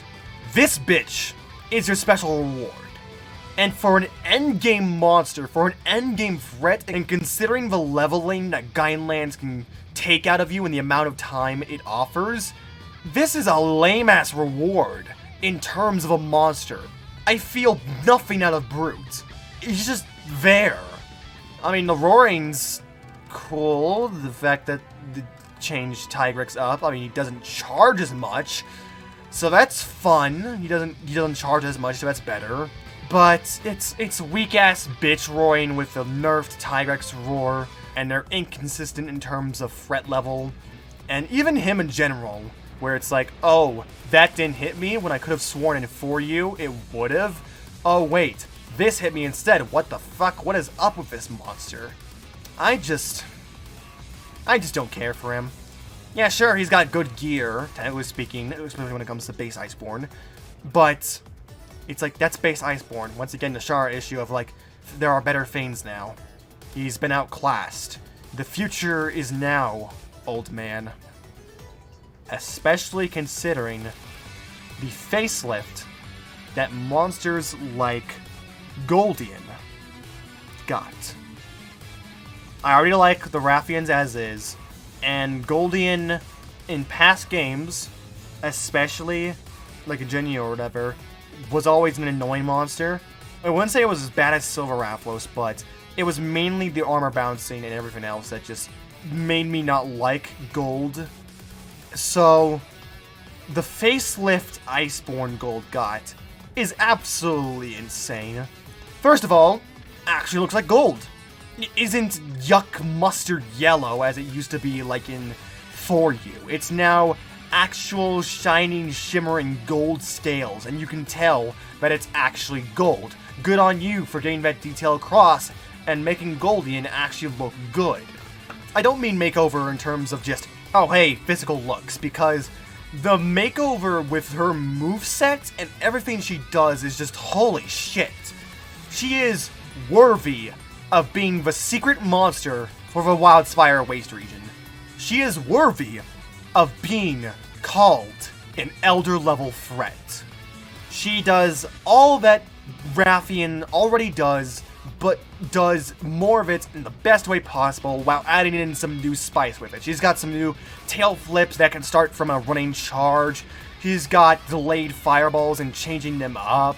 And it's generally basic at the time, and I also noticed that the armor bouncing with her is not as bad. It's way less noticeable, so that's good. Good on you, Capcom. And then she enters Hellflare. And then she enters Blue Fire mode, and it's just like, what the fuck, what is going on? Now all of a sudden she's doing gigantic blue fireball nukes after jumping up into the air and slamming down onto the ground, which is such a cool move. She has blue fire in all of her breaths and bites. With the fire after effects, she gets more tenacious with her tail spins and her combos and her fitness gram pacer tests and all that. It's like, holy shit. Talk about taking a simplistic but nice monster and just ramping it up to a great endgame level threat worthy of being this far locked behind in terms of the Wildspire waste. I'm proud of my girl. I am proud of her. And, you know what? Silver isn't all that bad. Silver Iceborne, I would say, is the best main series Rathalos version we have gotten thus far. It's once again it's like the Goldian thing, where you take a basic monster, ramp it up for an endgame status. And once again, like with Goldian, I think Silver is well deserving of the Elder level threat of being very much endgame, and he makes it known. Like, Silverlos can kick your shit just as much as Goldian, especially considering the maneuverability he has. And here's the reason why I'm putting Silver high up. He spends time in the air quite a bit, but it doesn't feel like Azure, where it just keeps going over and over and over again, never ending combo after combo, wind gust, fireball, roar, talons, all that and more. Silver does not prolong the fight at all. He stays in the air when he needs to, and he gets back down on the ground when he has to. In fact, I'd say that the reasoning they get for him being in the air is way more of a solid excuse than with, say, even normal Rathalos and Azure, because even if normal Wrath doesn't spend as much time as Azure in the air, normal Wrath feels like a slog because nothing's being done. All that time he's spending flying around, hovering around you from side to side, trying to hit you with his talons, it's a whole lot of nothing. Meanwhile, with Silverlos, it feels like as if there's actually a reason as to why he's in the air. He has power and merits behind his airborne time, especially considering when he's in Hellfire mode, and he just starts spraying blue fire all over the damn field and starts doing fireballs. It's like, it feels logical that there's a reason why he should stay in the air. Like, even if I would prefer him to not spend too much time in the air, I can't complain all that much, because even when he's in the air, I'm being actively engaged with. It's not boring or time-wasting as with Wrath and Azure. I'm actively having to do something, and it's pretty awesome to watch the fireballs, and it's a sight to behold, it's amazing to look at, and it's actually engaging. It's engaging to fight him even when he's in the air. Well, yeah, no, Jiggy, I agree with that. I definitely agree with that wholeheartedly. Silver in Guidelands is better than fighting Silver in, like, Elder's Recess, for instance. I mean, actually, yeah, that's right, Silver and Gold, when they're in the Elder's Recess, they only go to that nest area. They're only in the Nerg nest area. So, they don't run around, and you don't have to run into the problem of, like, heat damage or the hot areas or small areas. You're given a decent-sized area to work with in the nest. But the slope structure of Guidelands Coral definitely provides a better even footing to fight him, especially with like something like Dual Blades where you can ramp off of it, all the slopes and ledges on the arena, and Attack on Titan off his back. It definitely is better in Guidelands, but I mean, I wouldn't say he's bad in Elder's Recess. He's fine, it's just Guidelands is definitely the better place to fight him in. And once again, like Gold, they reduced the armor. They fucking reduced the armor bouncing, thank God. One of the worst complaints about any of the metal rafts, finally gone. It now happens not nearly as often. And I don't know, just like, the focus on the head with the Hell Flare, like with his Hellfire mode, makes me like Silver a lot more. Because otherwise, in past games, Silver was just, hey, it's more metal Rathalos that spends more time in the air and you bounce off of it. That's it. Whereas meanwhile with Iceborne, this goes with Gold as well, they give personality and distinction to these monsters from the normal Rathian and Rathalos, and especially with their Hellfire modes. Like, I actually really do like knocking the Hellfire out of Silverlos, and making him plummet to the ground. I like tearing up his body parts, and once again, he looks like actual Silver in this game. He looks really good. So, yeah, color me surprised. Silver is actually a monster that is actually a good Rathalos, I'd say. There are still slight annoyances, I'd say, from time to time, because a Rathalos in the air is a mixed bag. It can depend on what Silverlos does. There can be some iffy shit, but generally speaking, if I want to fight a Rathalos, then yeah, no, I'm going to go for Iceborne Silver. This is a good fight. This is definitely the better fight. It's pretty good, I'd say. Rajang.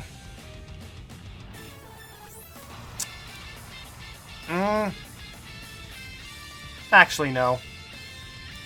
I'm going to put it below Kieran. It doesn't matter what game I'm in. It doesn't matter the iteration. I just hate Rajang. Ever since 4U, I have hated this bastard every second I've had to fight him, and all those failed attempts, all the rage of wanting to literally snap my DS in half, break it over my knee, or chuck it across the room because of how much Rajang infuriated me. Kush is technically a worse designed fight, but in terms of pure spite and history, I have to give it to Rajang. Fighting against Rajang actively makes me nervous, and not in the good way. Just because of how all of his combos work, and the speed at which he can attack, and the power of it all, especially tempered guiding lands. Shivers. And I'd say that the changes they made to him in Iceborne make him even worse. Because at least with 4U Rajang, at least with old Rajang, even if I might not like it, he's predictable. You can get into a habit of predicting Rajang's movements and countering them accurately. Like, Rajang's a problem at first, but once you realize how he moves, like, he has a very specific way of movement in the old games.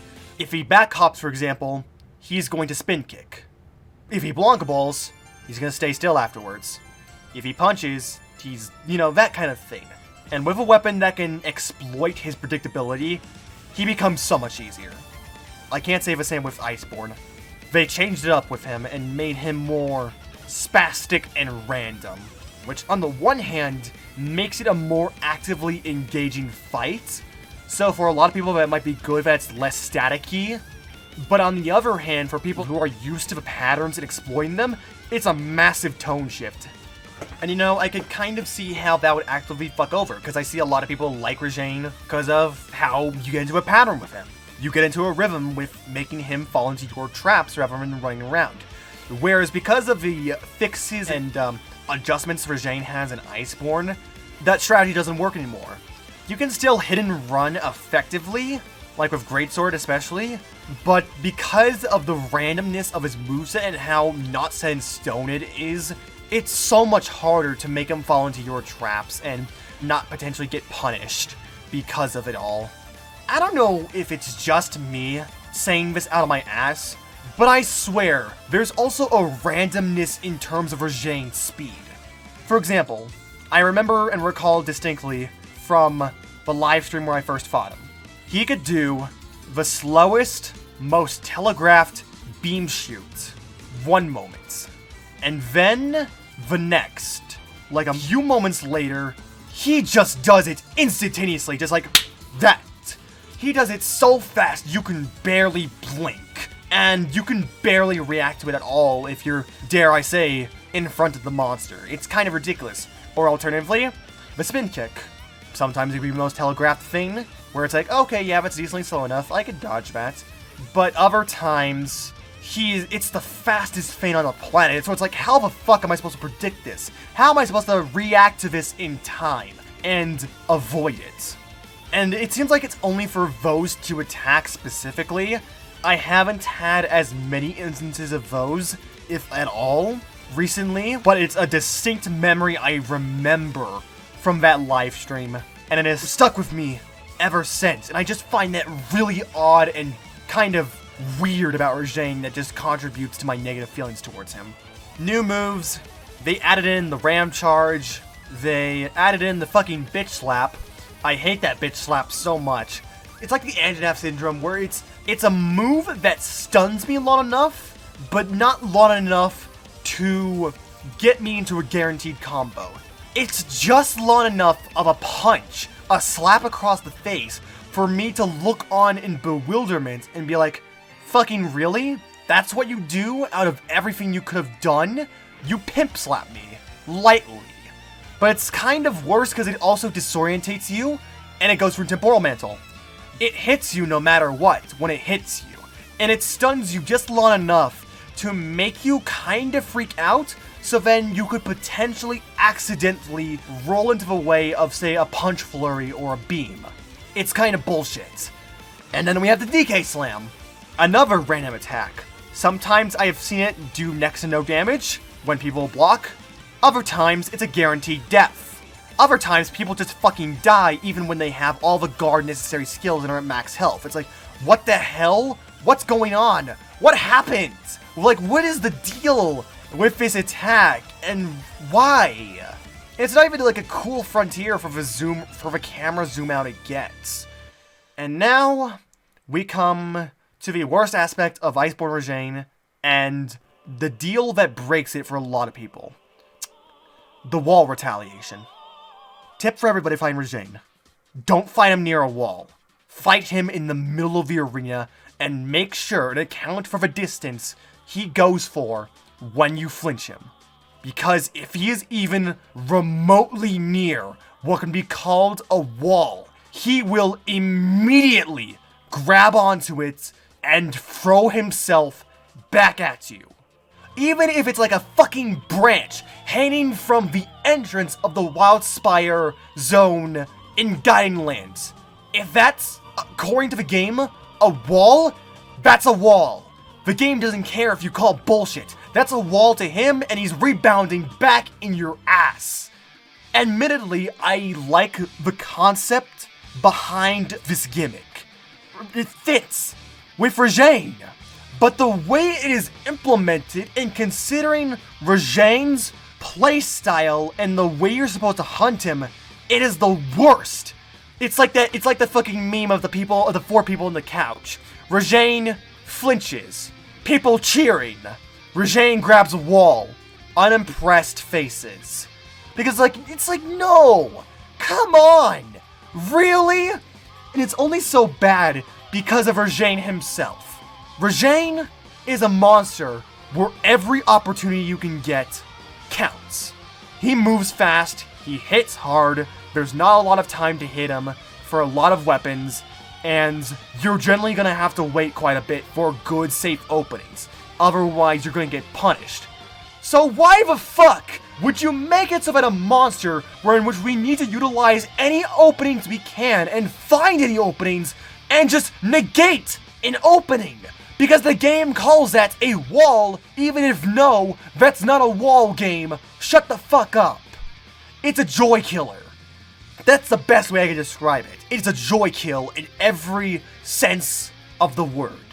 Because I enjoy seeing the stupid fucking monkey on the ground getting his shit kicked into him. I enjoy having his fur ripped from his arms, his horns broken, and just seeing his tail ripped off and not seeing him go into rampage mode with a stupid fucking armor. So not having that satisfaction feels like the greatest cock tease of my life. Congratulations, you played me like a damn fiddle. This is not something attributed to the fight itself, but it's something about Regine's notoriety that just gets to me. He's been in too many games.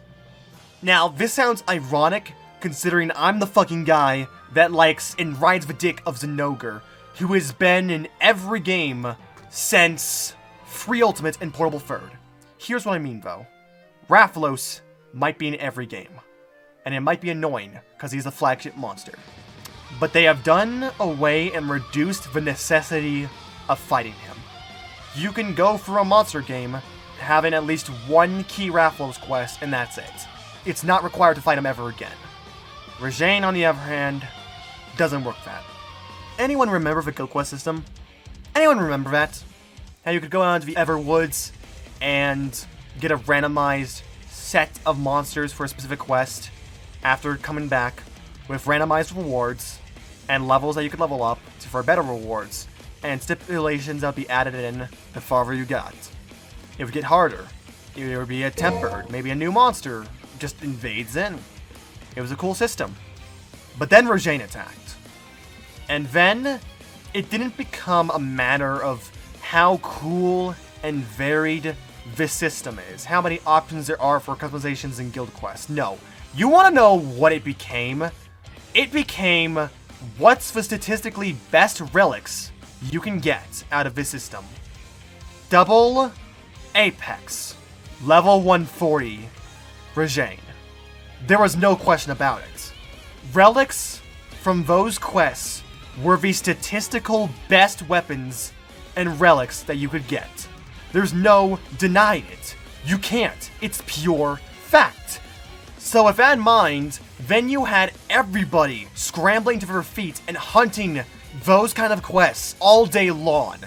Hence why, in certain circles and to people, you will hear for Ultimate be called Rajane Hunter for Ultimate. Because it's the truth. Rajane, with the level 140 Guild Quest Apex system, was a plague to endgame content and variety. And much like fucking COVID, he has struck yet again in Iceborne. The Guardian Lands are cool. You have all these different biomes you can level up, all these monsters from throughout the game that you can fight again, that are buffed to put up more of a threat at endgame, and you get cool new parts and gear from doing it all. You not only get layered parts and customization for armor and all that, but you also get augmentation. You get to augment your weapons with the Guidelands materials that you get from monsters. And certain Guidelands parts just so happen to be more valuable than others. In particular, slot upgrade, rarity 12. Wanna know what monster gives that out? Rajane. Not just normal Rajane, tempered Rajane. Tempered glimmer pelts are needed to augment and increase the slots of your rarity 12 weapon. At least with relics, you could ignore it. You didn't have to go relic farming. You didn't have to level every single guild quest to level 140. You didn't have to chase after double Apex Rajane. However, if you wanted to augment and get more customization out of your weapons, if you wanted more use out of your weapons, and for them to be more valuable and powerful to a certain set, like, oh hey, I want to add a little bit of health regen to my longsword to take out this Lunastra, because health regen is important. I want to add in some little attacks. You have to fucking fight Tempered Rajane in the Guardian Lands. No! This isn't just a one and done thing. This is for every rarity 12 weapon in the game.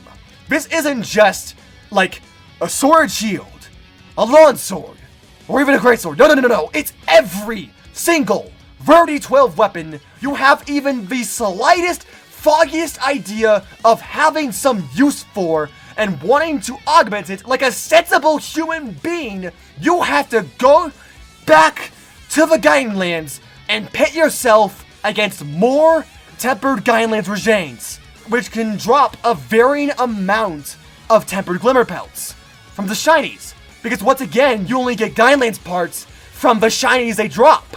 You don't get Guidelands parts from killing the monster, from carving it, or from capturing it. It has to be the shinies it drops from, like, say, a flint shot. So, depending on how good you are, how frequently you can flint shot him, which again, Clutch Claw is a bitch, and considering Rajane's nature, and it's like, you could, like, get absolute minimum in a hunt. It's random. Like, the amount of materials you'll need for, like, a single augment, they're gigantic. You need, like, fucking 7 and above for a certain monster augment part. So, combine the random shiny requirements for these parts. the nature of Rajane with the Temper Dylan's buff, where he becomes dead-ass one of the strongest monsters in the game that can one-shot you with even endgame 1,000 defense armor. And you have one of the worst experiences ever. I hate this monster. It doesn't matter how much farther into the games or how experienced I am with knowledge of him. I hate this fucker so much. And everything he stands for. And I just wish, above all else, that he would fucking go away. I would like to see him... Never. I do not want to see him in Rise. I do not want to see him in the next 2 games, or even 3. And most of all, I do not want him as the go-to required endgame monster for that endgame system. Fuck you. Knowing all that context, the question must be asked.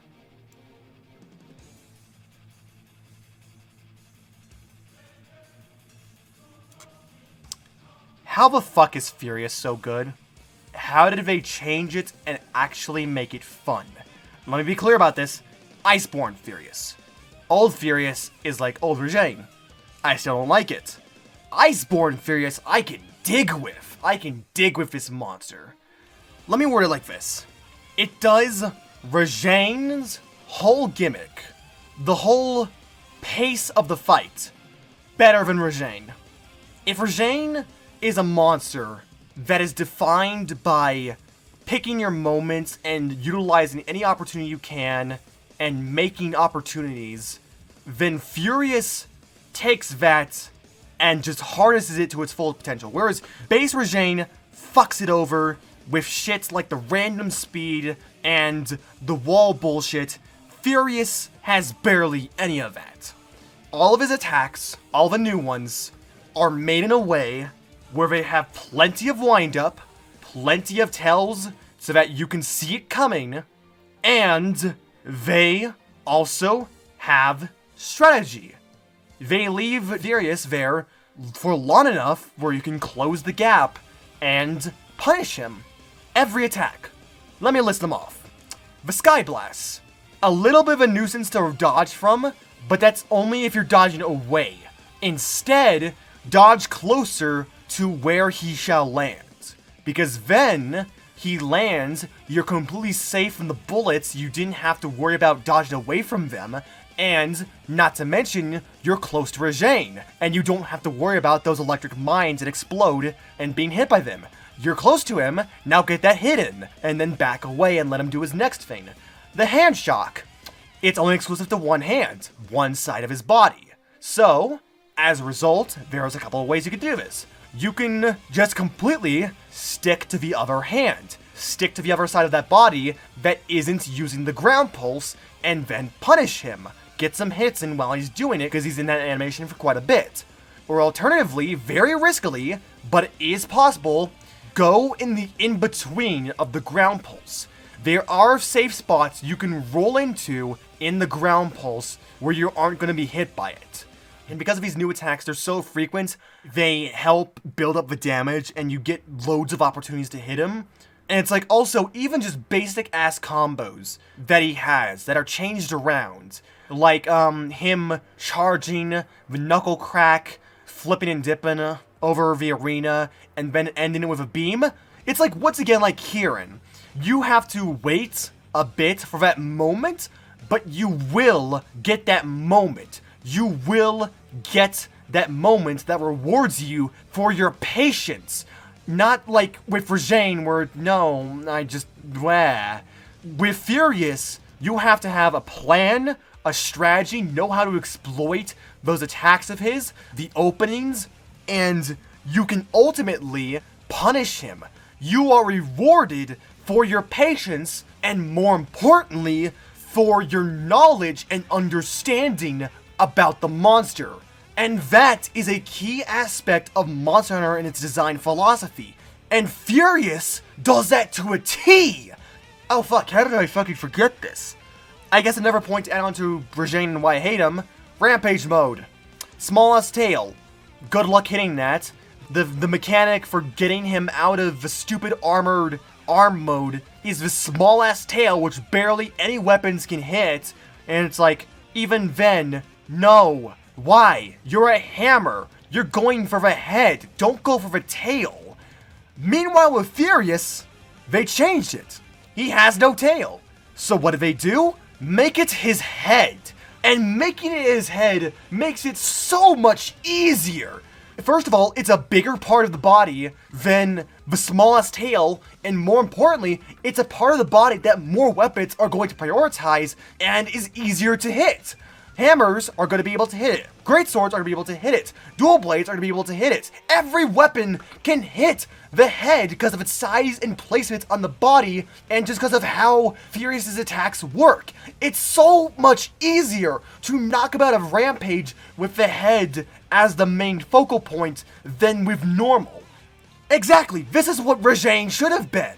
Just patience, rewarding you for learning the patterns, having plenty of openings, but still being punishing if you're greedy and don't understand it, and just generally being a really solid monster that fixes so many of Rajane's design issues. How did they do it? Stygian.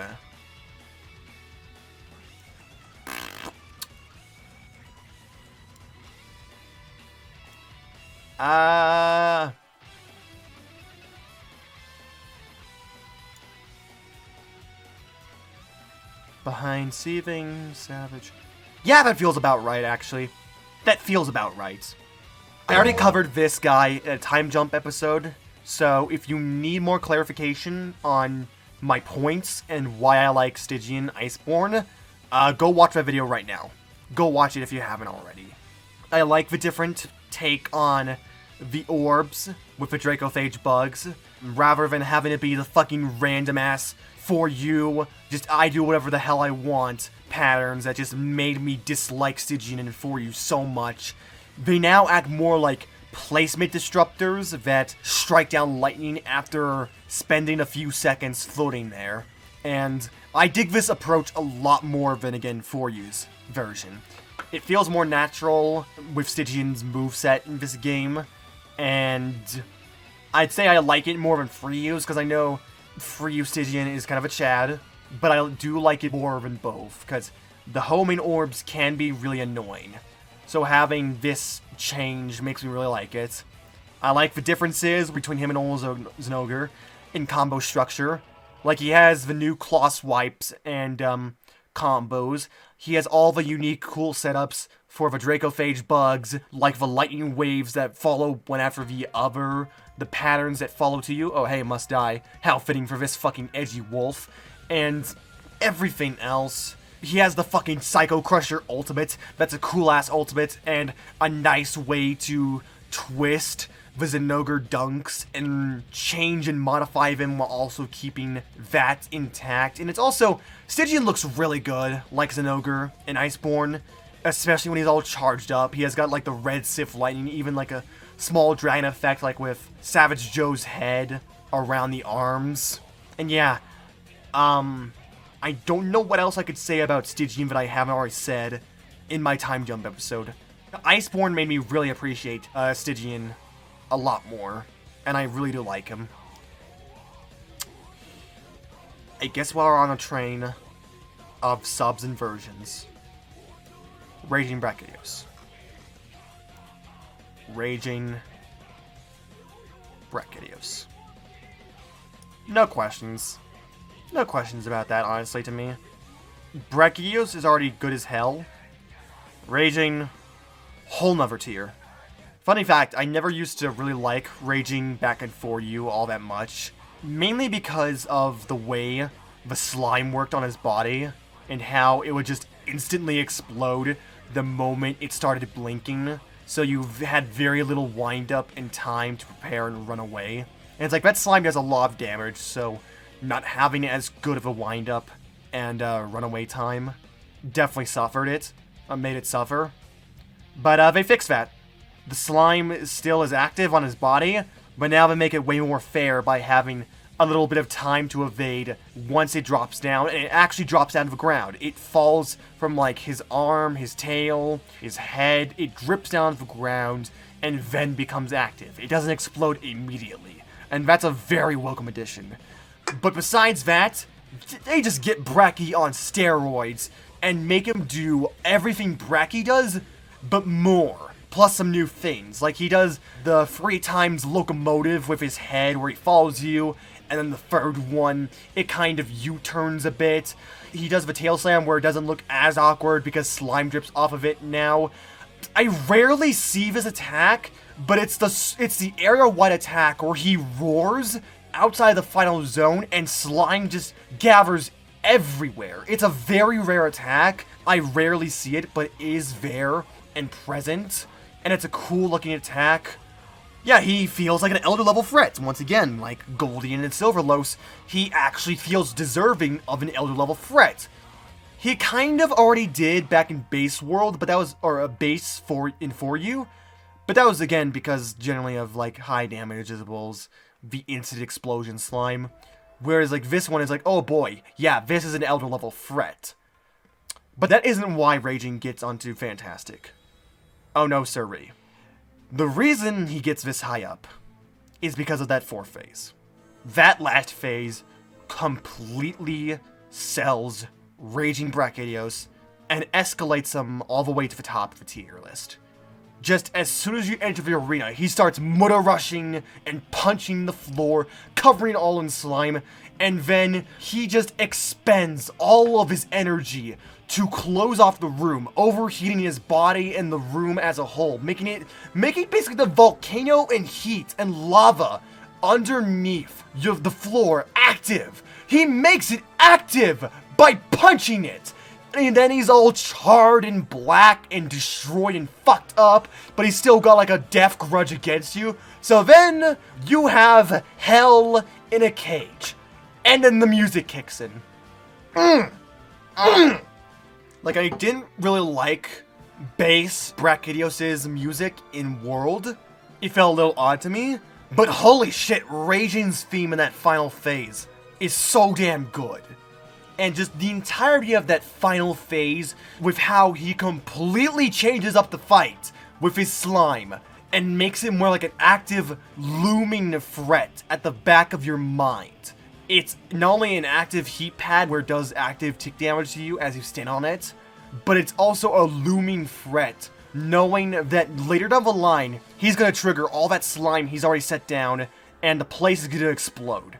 And the entire while, you're having to utilize your space correctly, watch the timing, figure out and predict when he's going to set the whole place to blow, all that and more in just this heart-pumping adrenaline fight. Like, even with Fatalis gear and near the end of the game, that final phase gets the nerves ready to fight.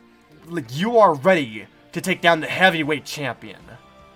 And yeah, the little detail of how the explosions actively hurt him if he's standing on top of it because he's overloading his reactor and his slime and pushing his body to the limits. That's such a cool detail that plays a factor into the battle. I love it. This is an already known one, so I might as well not delay it. I do think Elatrion's fantastic. I do think that Elatrion is really well designed, fun, and challenging. I like Elatrion a lot. Once again, similar to Stygian, refer back to my time jump episode if any of you need clarification or context on my points. But let me repeat and try and simplify my statement in time jump. Elatrion truly is the embodiment of practice makes perfect. For the first couple of runs, when you're figuring him out, when you're trying to deal with Eschaton, it's a pain in the ass. It's a lot to deal with, it's a lot to take in, all the attacks and the mechanic, trying to figure out what's going on. I will not deny that. It's a lot to handle, and he is still undoubtedly one of the hardest monsters in Iceborne.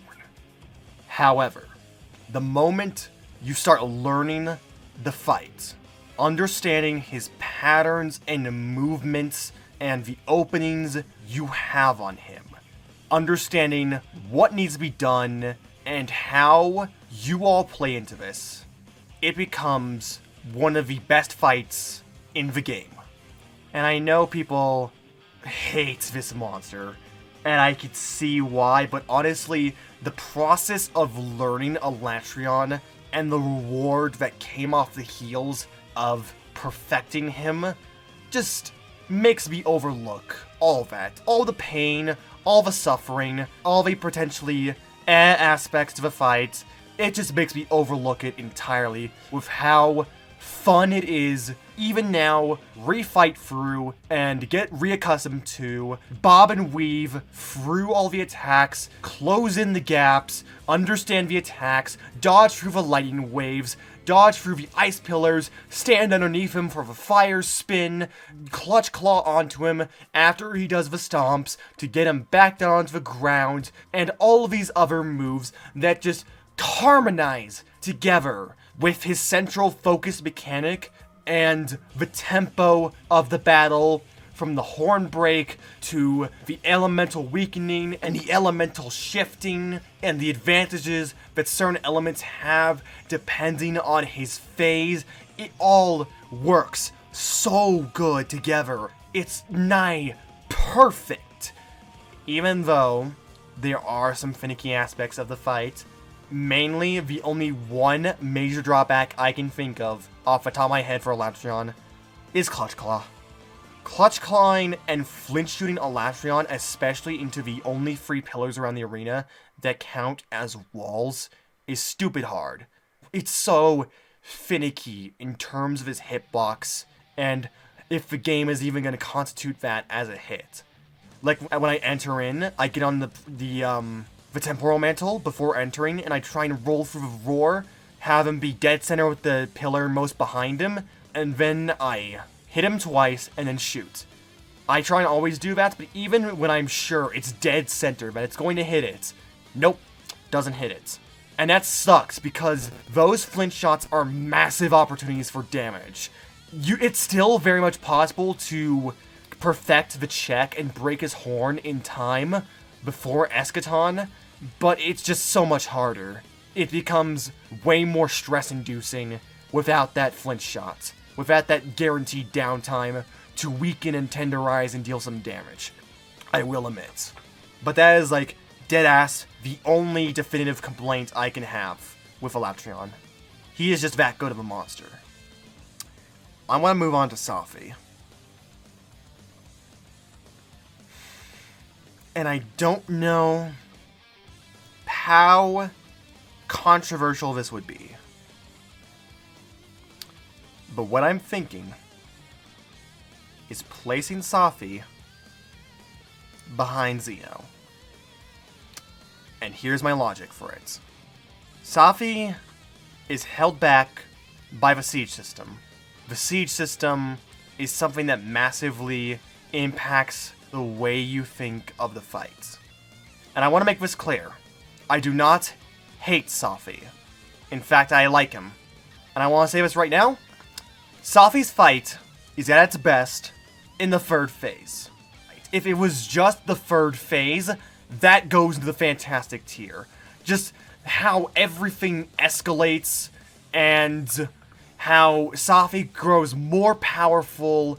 Its attacks get so much stronger, it gains new moves, and it has this feeling of your back's against the wall. Both you and Safi are at your strongest, but also your most vulnerable. Like, when it goes into the Super Enraged, it becomes so much easier to deal damage against it. You don't even need to tenderize it to deal high damage against Safi. You could just simply hit it straight up and you could, bam, get like near hundreds depending on your gear. It's kind of insane, but I love it because, again, risk and reward. So then that just adds further pressure to you, the hunter, to do well into this final phase, to use the gas as you can, to do well at the crags and all of that, and to deal damage and break parts. It feels satisfying. as all hell. Last phase Safi, if it was just that, goes into Fantastic tier. However, that is not the case. Safi is a siege battle with multiple phases and a gimmick behind it that ultimately tarnishes and slows down the enjoyment I can have. It is better in regards to Kulves, because the main problem with Kulve as a siege was that all the different multitude options you have and all the little chores you had to do could get annoying. Meanwhile, Safi gets straight to the punch. He is all fighting and nothing else.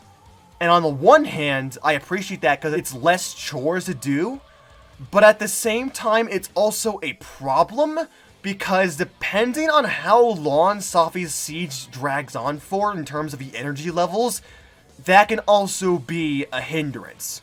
Because after a while, it's just more of the same old shit over and over again. More of the same old slashing at the forearms. More of the same old tenderizing of the arms. And oh god, the tenderizing! That's one of the things I do not like about Safi one bit. The necessity of Clutch Claw and the tenderizing of the body parts up until third phase to deal damage. Because otherwise, if you try and attack Safi with any weapon on any part of the body without tenderizing it, it's gray damage. You're getting jack shit. It's minuscule. If you want big damage and to more importantly, progress with the siege and get farther in, you have to tenderize. And sure, tenderizing in Safi Siege, even with a weapon like say Longsword, which generally takes about 2, it only needs 1. So it is faster, but it doesn't help because still the amount of times within a single hunt, much less within an entire siege, that you're going to have to repeat that process ad nauseum is fucking exhaustive. And I hate it so much because eventually I'm just like, I just want to get to the third phase. I just want to get to the good shit. I want to move on. Why can't this energy level just be drained already? Why can't you just slurp it all up?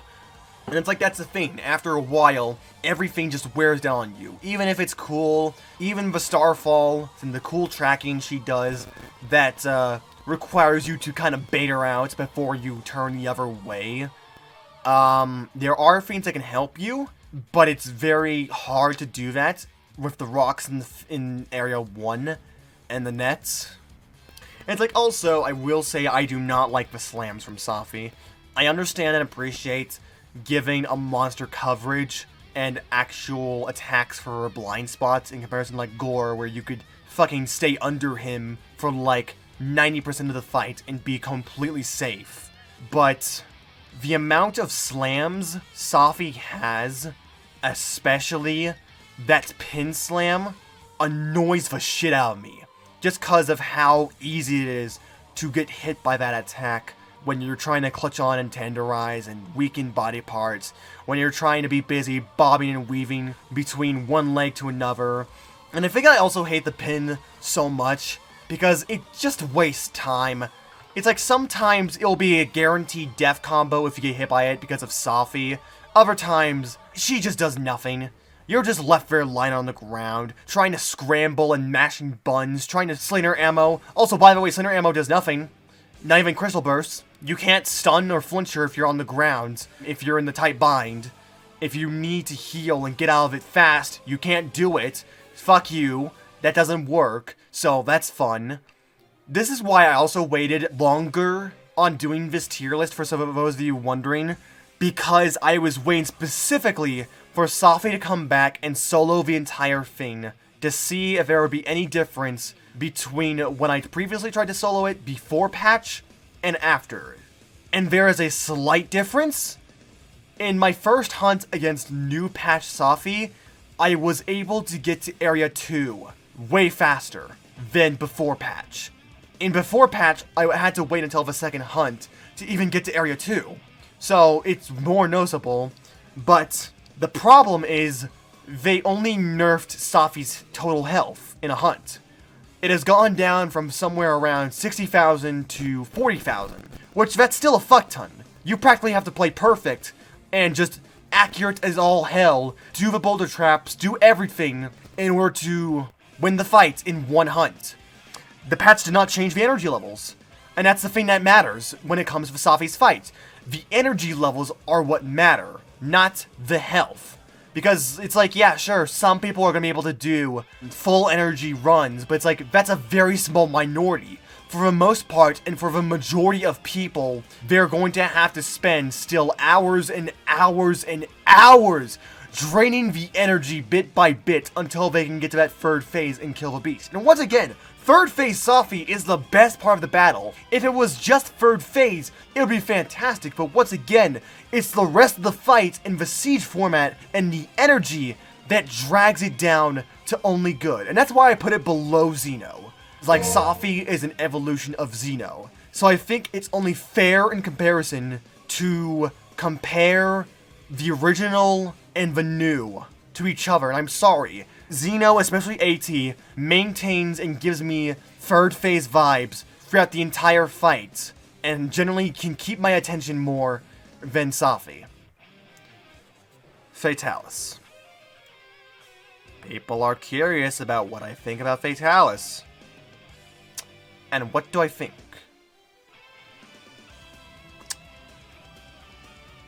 I am going to put Fatalis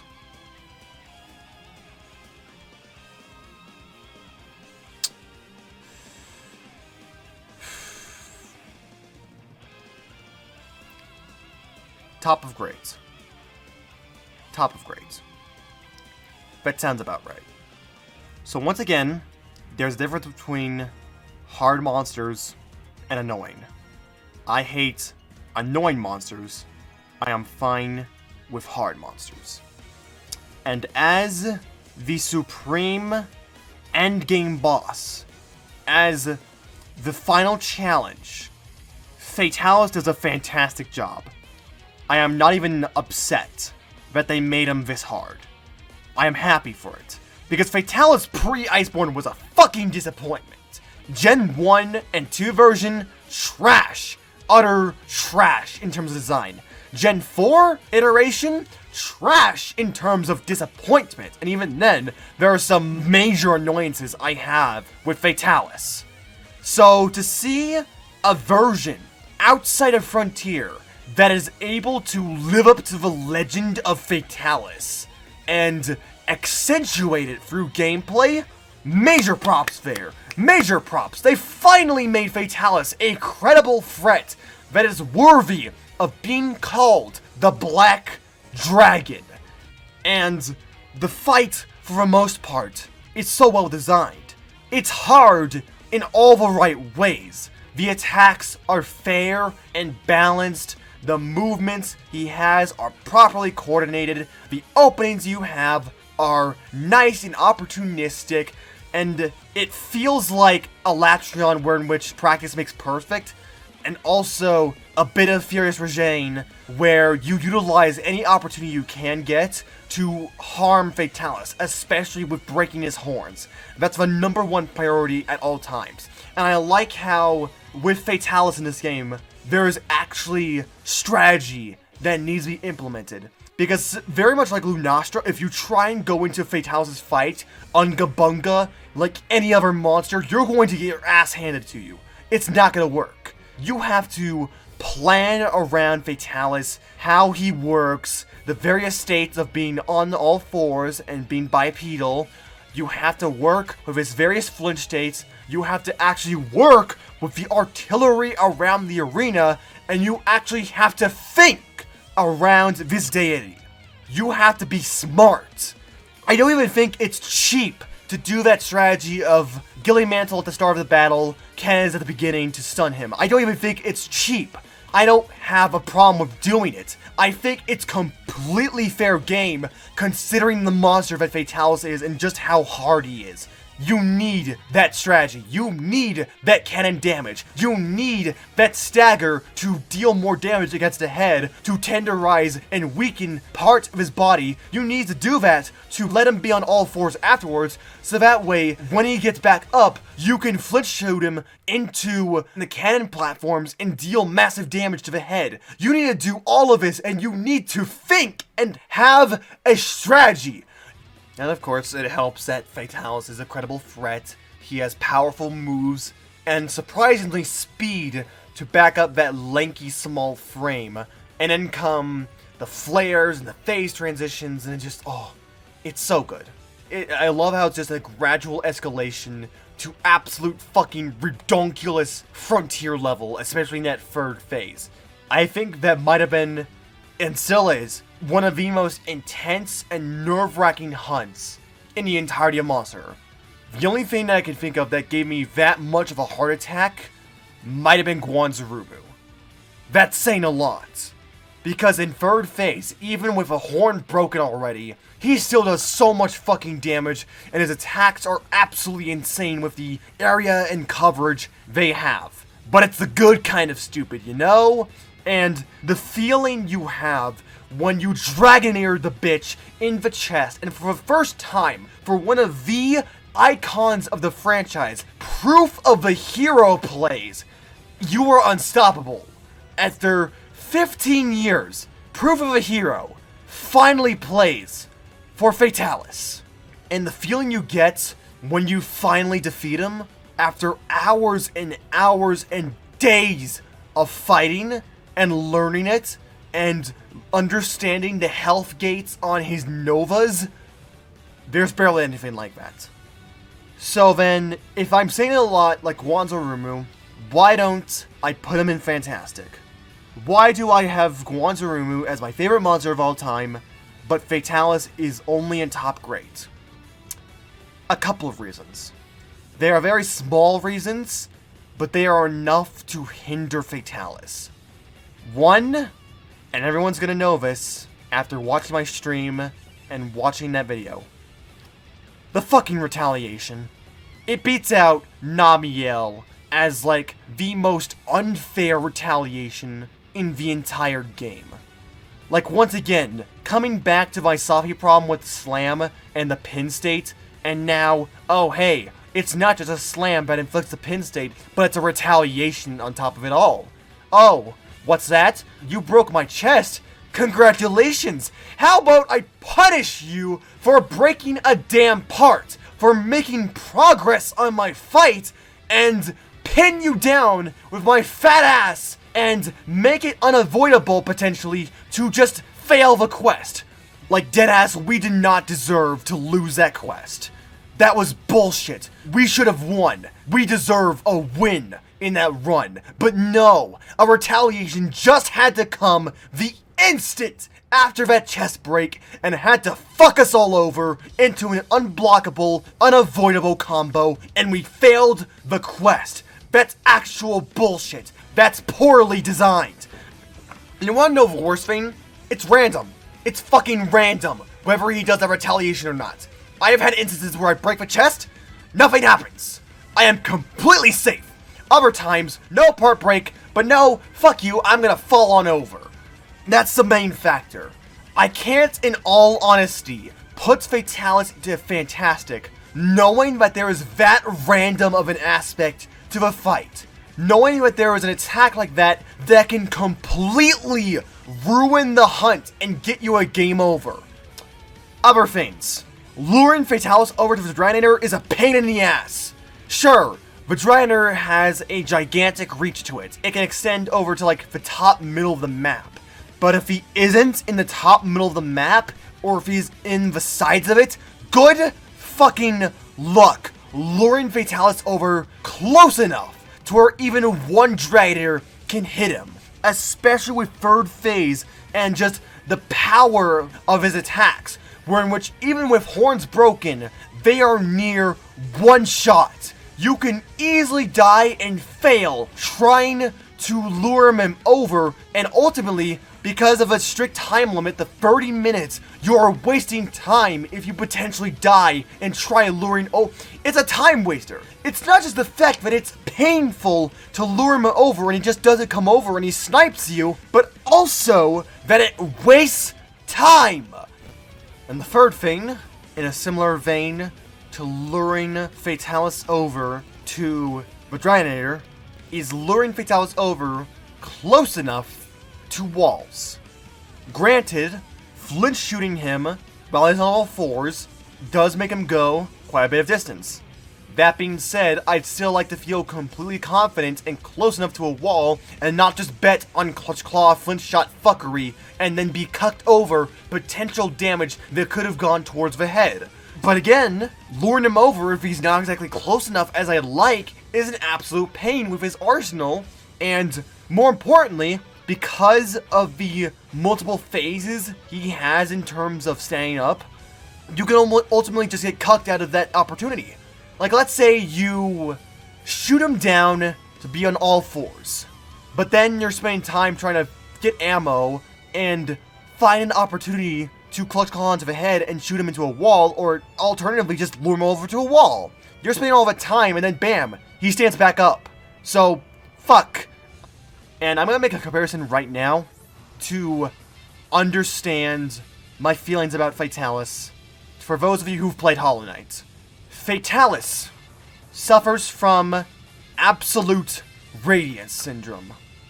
And for those of you who have fought against Absolute Radiance and have gone through the Pantheon of Hallownest and everything else, you know exactly the kind of syndrome I'm talking about. Where in which the fight is by all means perfectly designed, it's a good fight. However, there are so many things and potential possibilities and things that can go wrong in Abzrad and Fatalis that can just absolutely dick blend you and ruin your run. Maybe not as bad as Abzrad, because Abzrad does have some problems in terms of design, what with attacks learn over one another from time to time. But the idea of the Abzrad syndrome is there. And I think that's a perfect comparison, because they're both super endgame bosses made to be hard and punishing, and it can be so easily done from such a simple mistake. Sometimes even a human mistake that can just fuck you over, ruin the run. So yeah, that is Fatalis, Abzrad, and Moss Hunter. And that's a good comparison, I believe. That's a pretty good comparison. Even now, after saving him for the very end of the list, I am still super uncertain about Ruiner. Because being my favorite monster in all of the world, that's a high bar to clear over. So how does Ruiner do it? First off, I do like that Ruiner lasts longer. Because even with all my love for normal Nerg, even I cannot deny that he is a monster that can be absolutely breezed over. I think even Akantor EX made a video on this where Nerg back in base world could either be the hardest monster in the game or the easiest. And it all depended on how you prioritized your damage, how aggressive you were, and how you focused down on those spikes. And that made Nerg a little bit of a weird case. Because he's a fun monster, he's challenging and great, and I love him, but at the same time, oftentimes, I did wish that he would just last a little bit longer. Like, I don't even speedrun, but I've had Nerg hunts that have lasted below 10 minutes. It's that easy to kill him. So, having Ruiner be bulkier, where even with prioritization and aggressiveness, Ruiner can still last 10 plus minutes at general. That's like a good Elder average. Generally, Elders last 10, 15 minutes. Sometimes you have Lunastra and Kush, which are generally 20. Can be 20. No, generally, Kush is 20 at bare minimum, because he's an asshole.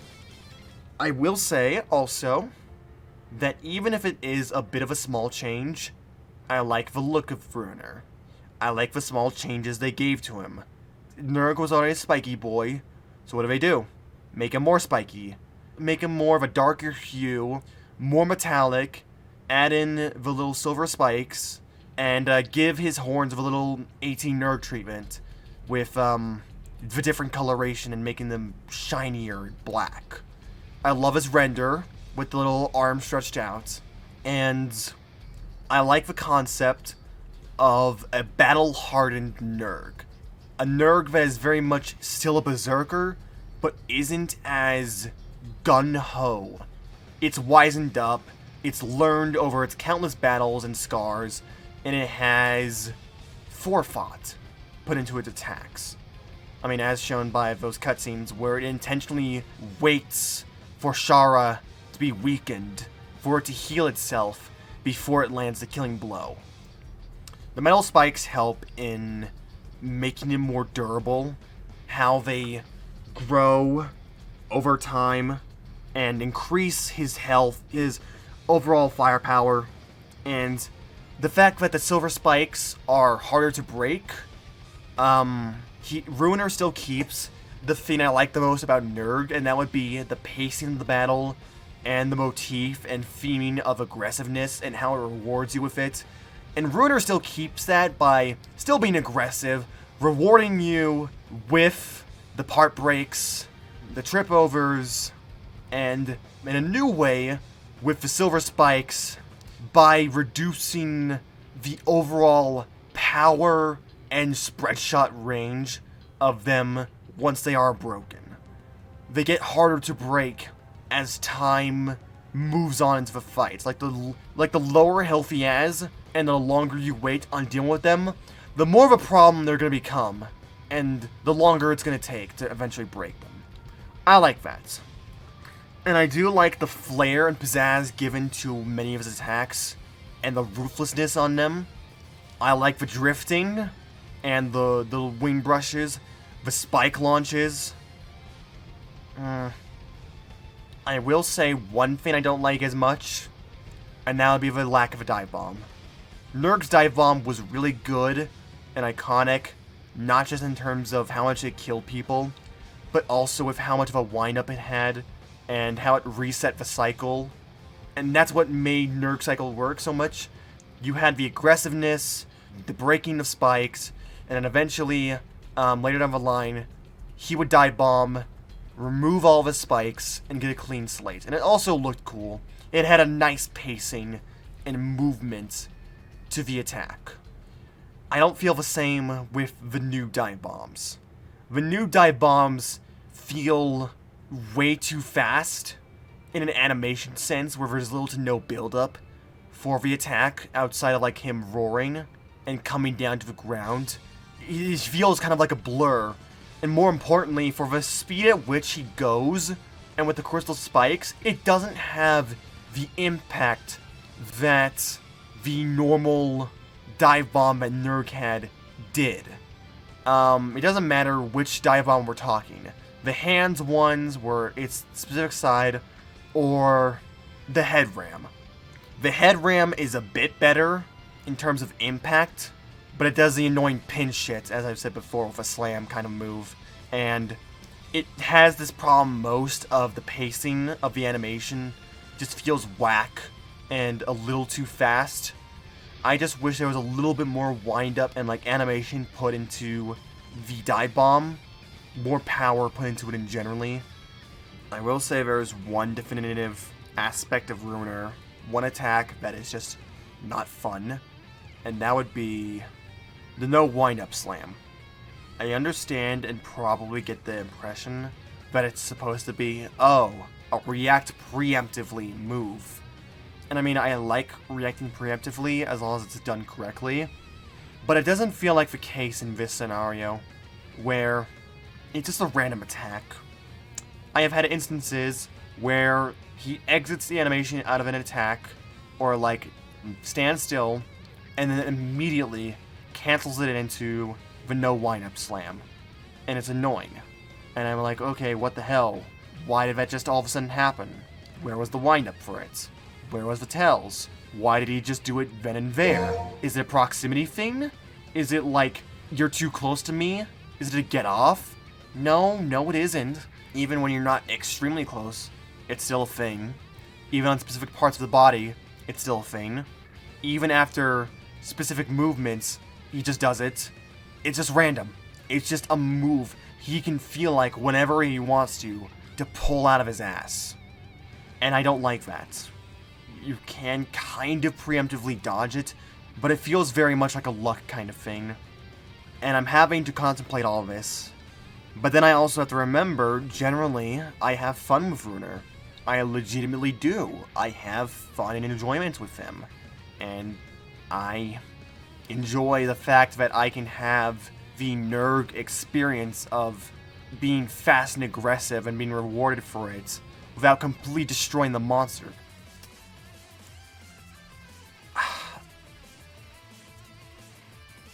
It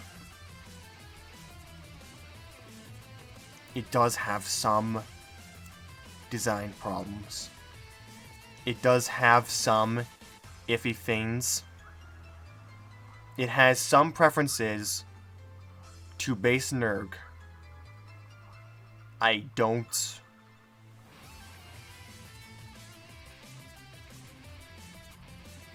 At the end of the day, though, are those preferences or are those actually design things? 7 AM Monarch trying to contemplate the toughest decision of the list. This is a good recipe. After, like, 40 monsters. I'm thinking... Here's what I'm reliably thinking. Bottom, similar to Kulve, where they have things about them that aren't completely solid, but I enjoy the fight enough to overlook these issues. But with Kulve, it was the entire runback thing. And how that fucked over the DPS and everything about the hunt. Meanwhile, the most confidence I have with Ruiner is like a couple of pet peeves and one attack. It's a random as hell attack. I would prefer if that attack just did not exist, and if it was more defined, if it had a pattern to it, if it had more of a wind-up. But I mean, it can be preemptively avoided, sometimes very luckily, and that's only if he does the attack. In that sense, it's more along the lines of what I think of something like Alatreon, where they do have like one specific problem about them. With Alatreon, Clutch Claw, and flinch shooting. Problem is, I admittedly have a bias. I'm not going to deny that. I do have a bias. And it's also hard because there's no base Nerg in Iceborne. So it's hard to try and fairly judge it. Because once again, I'm like, how would a master rank normal Nerg be? Would it still be much the same as in high rank? Or would it not?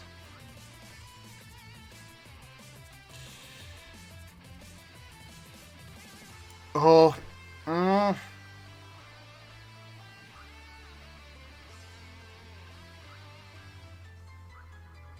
yeah, fuck it. Yeah, fuck it. That's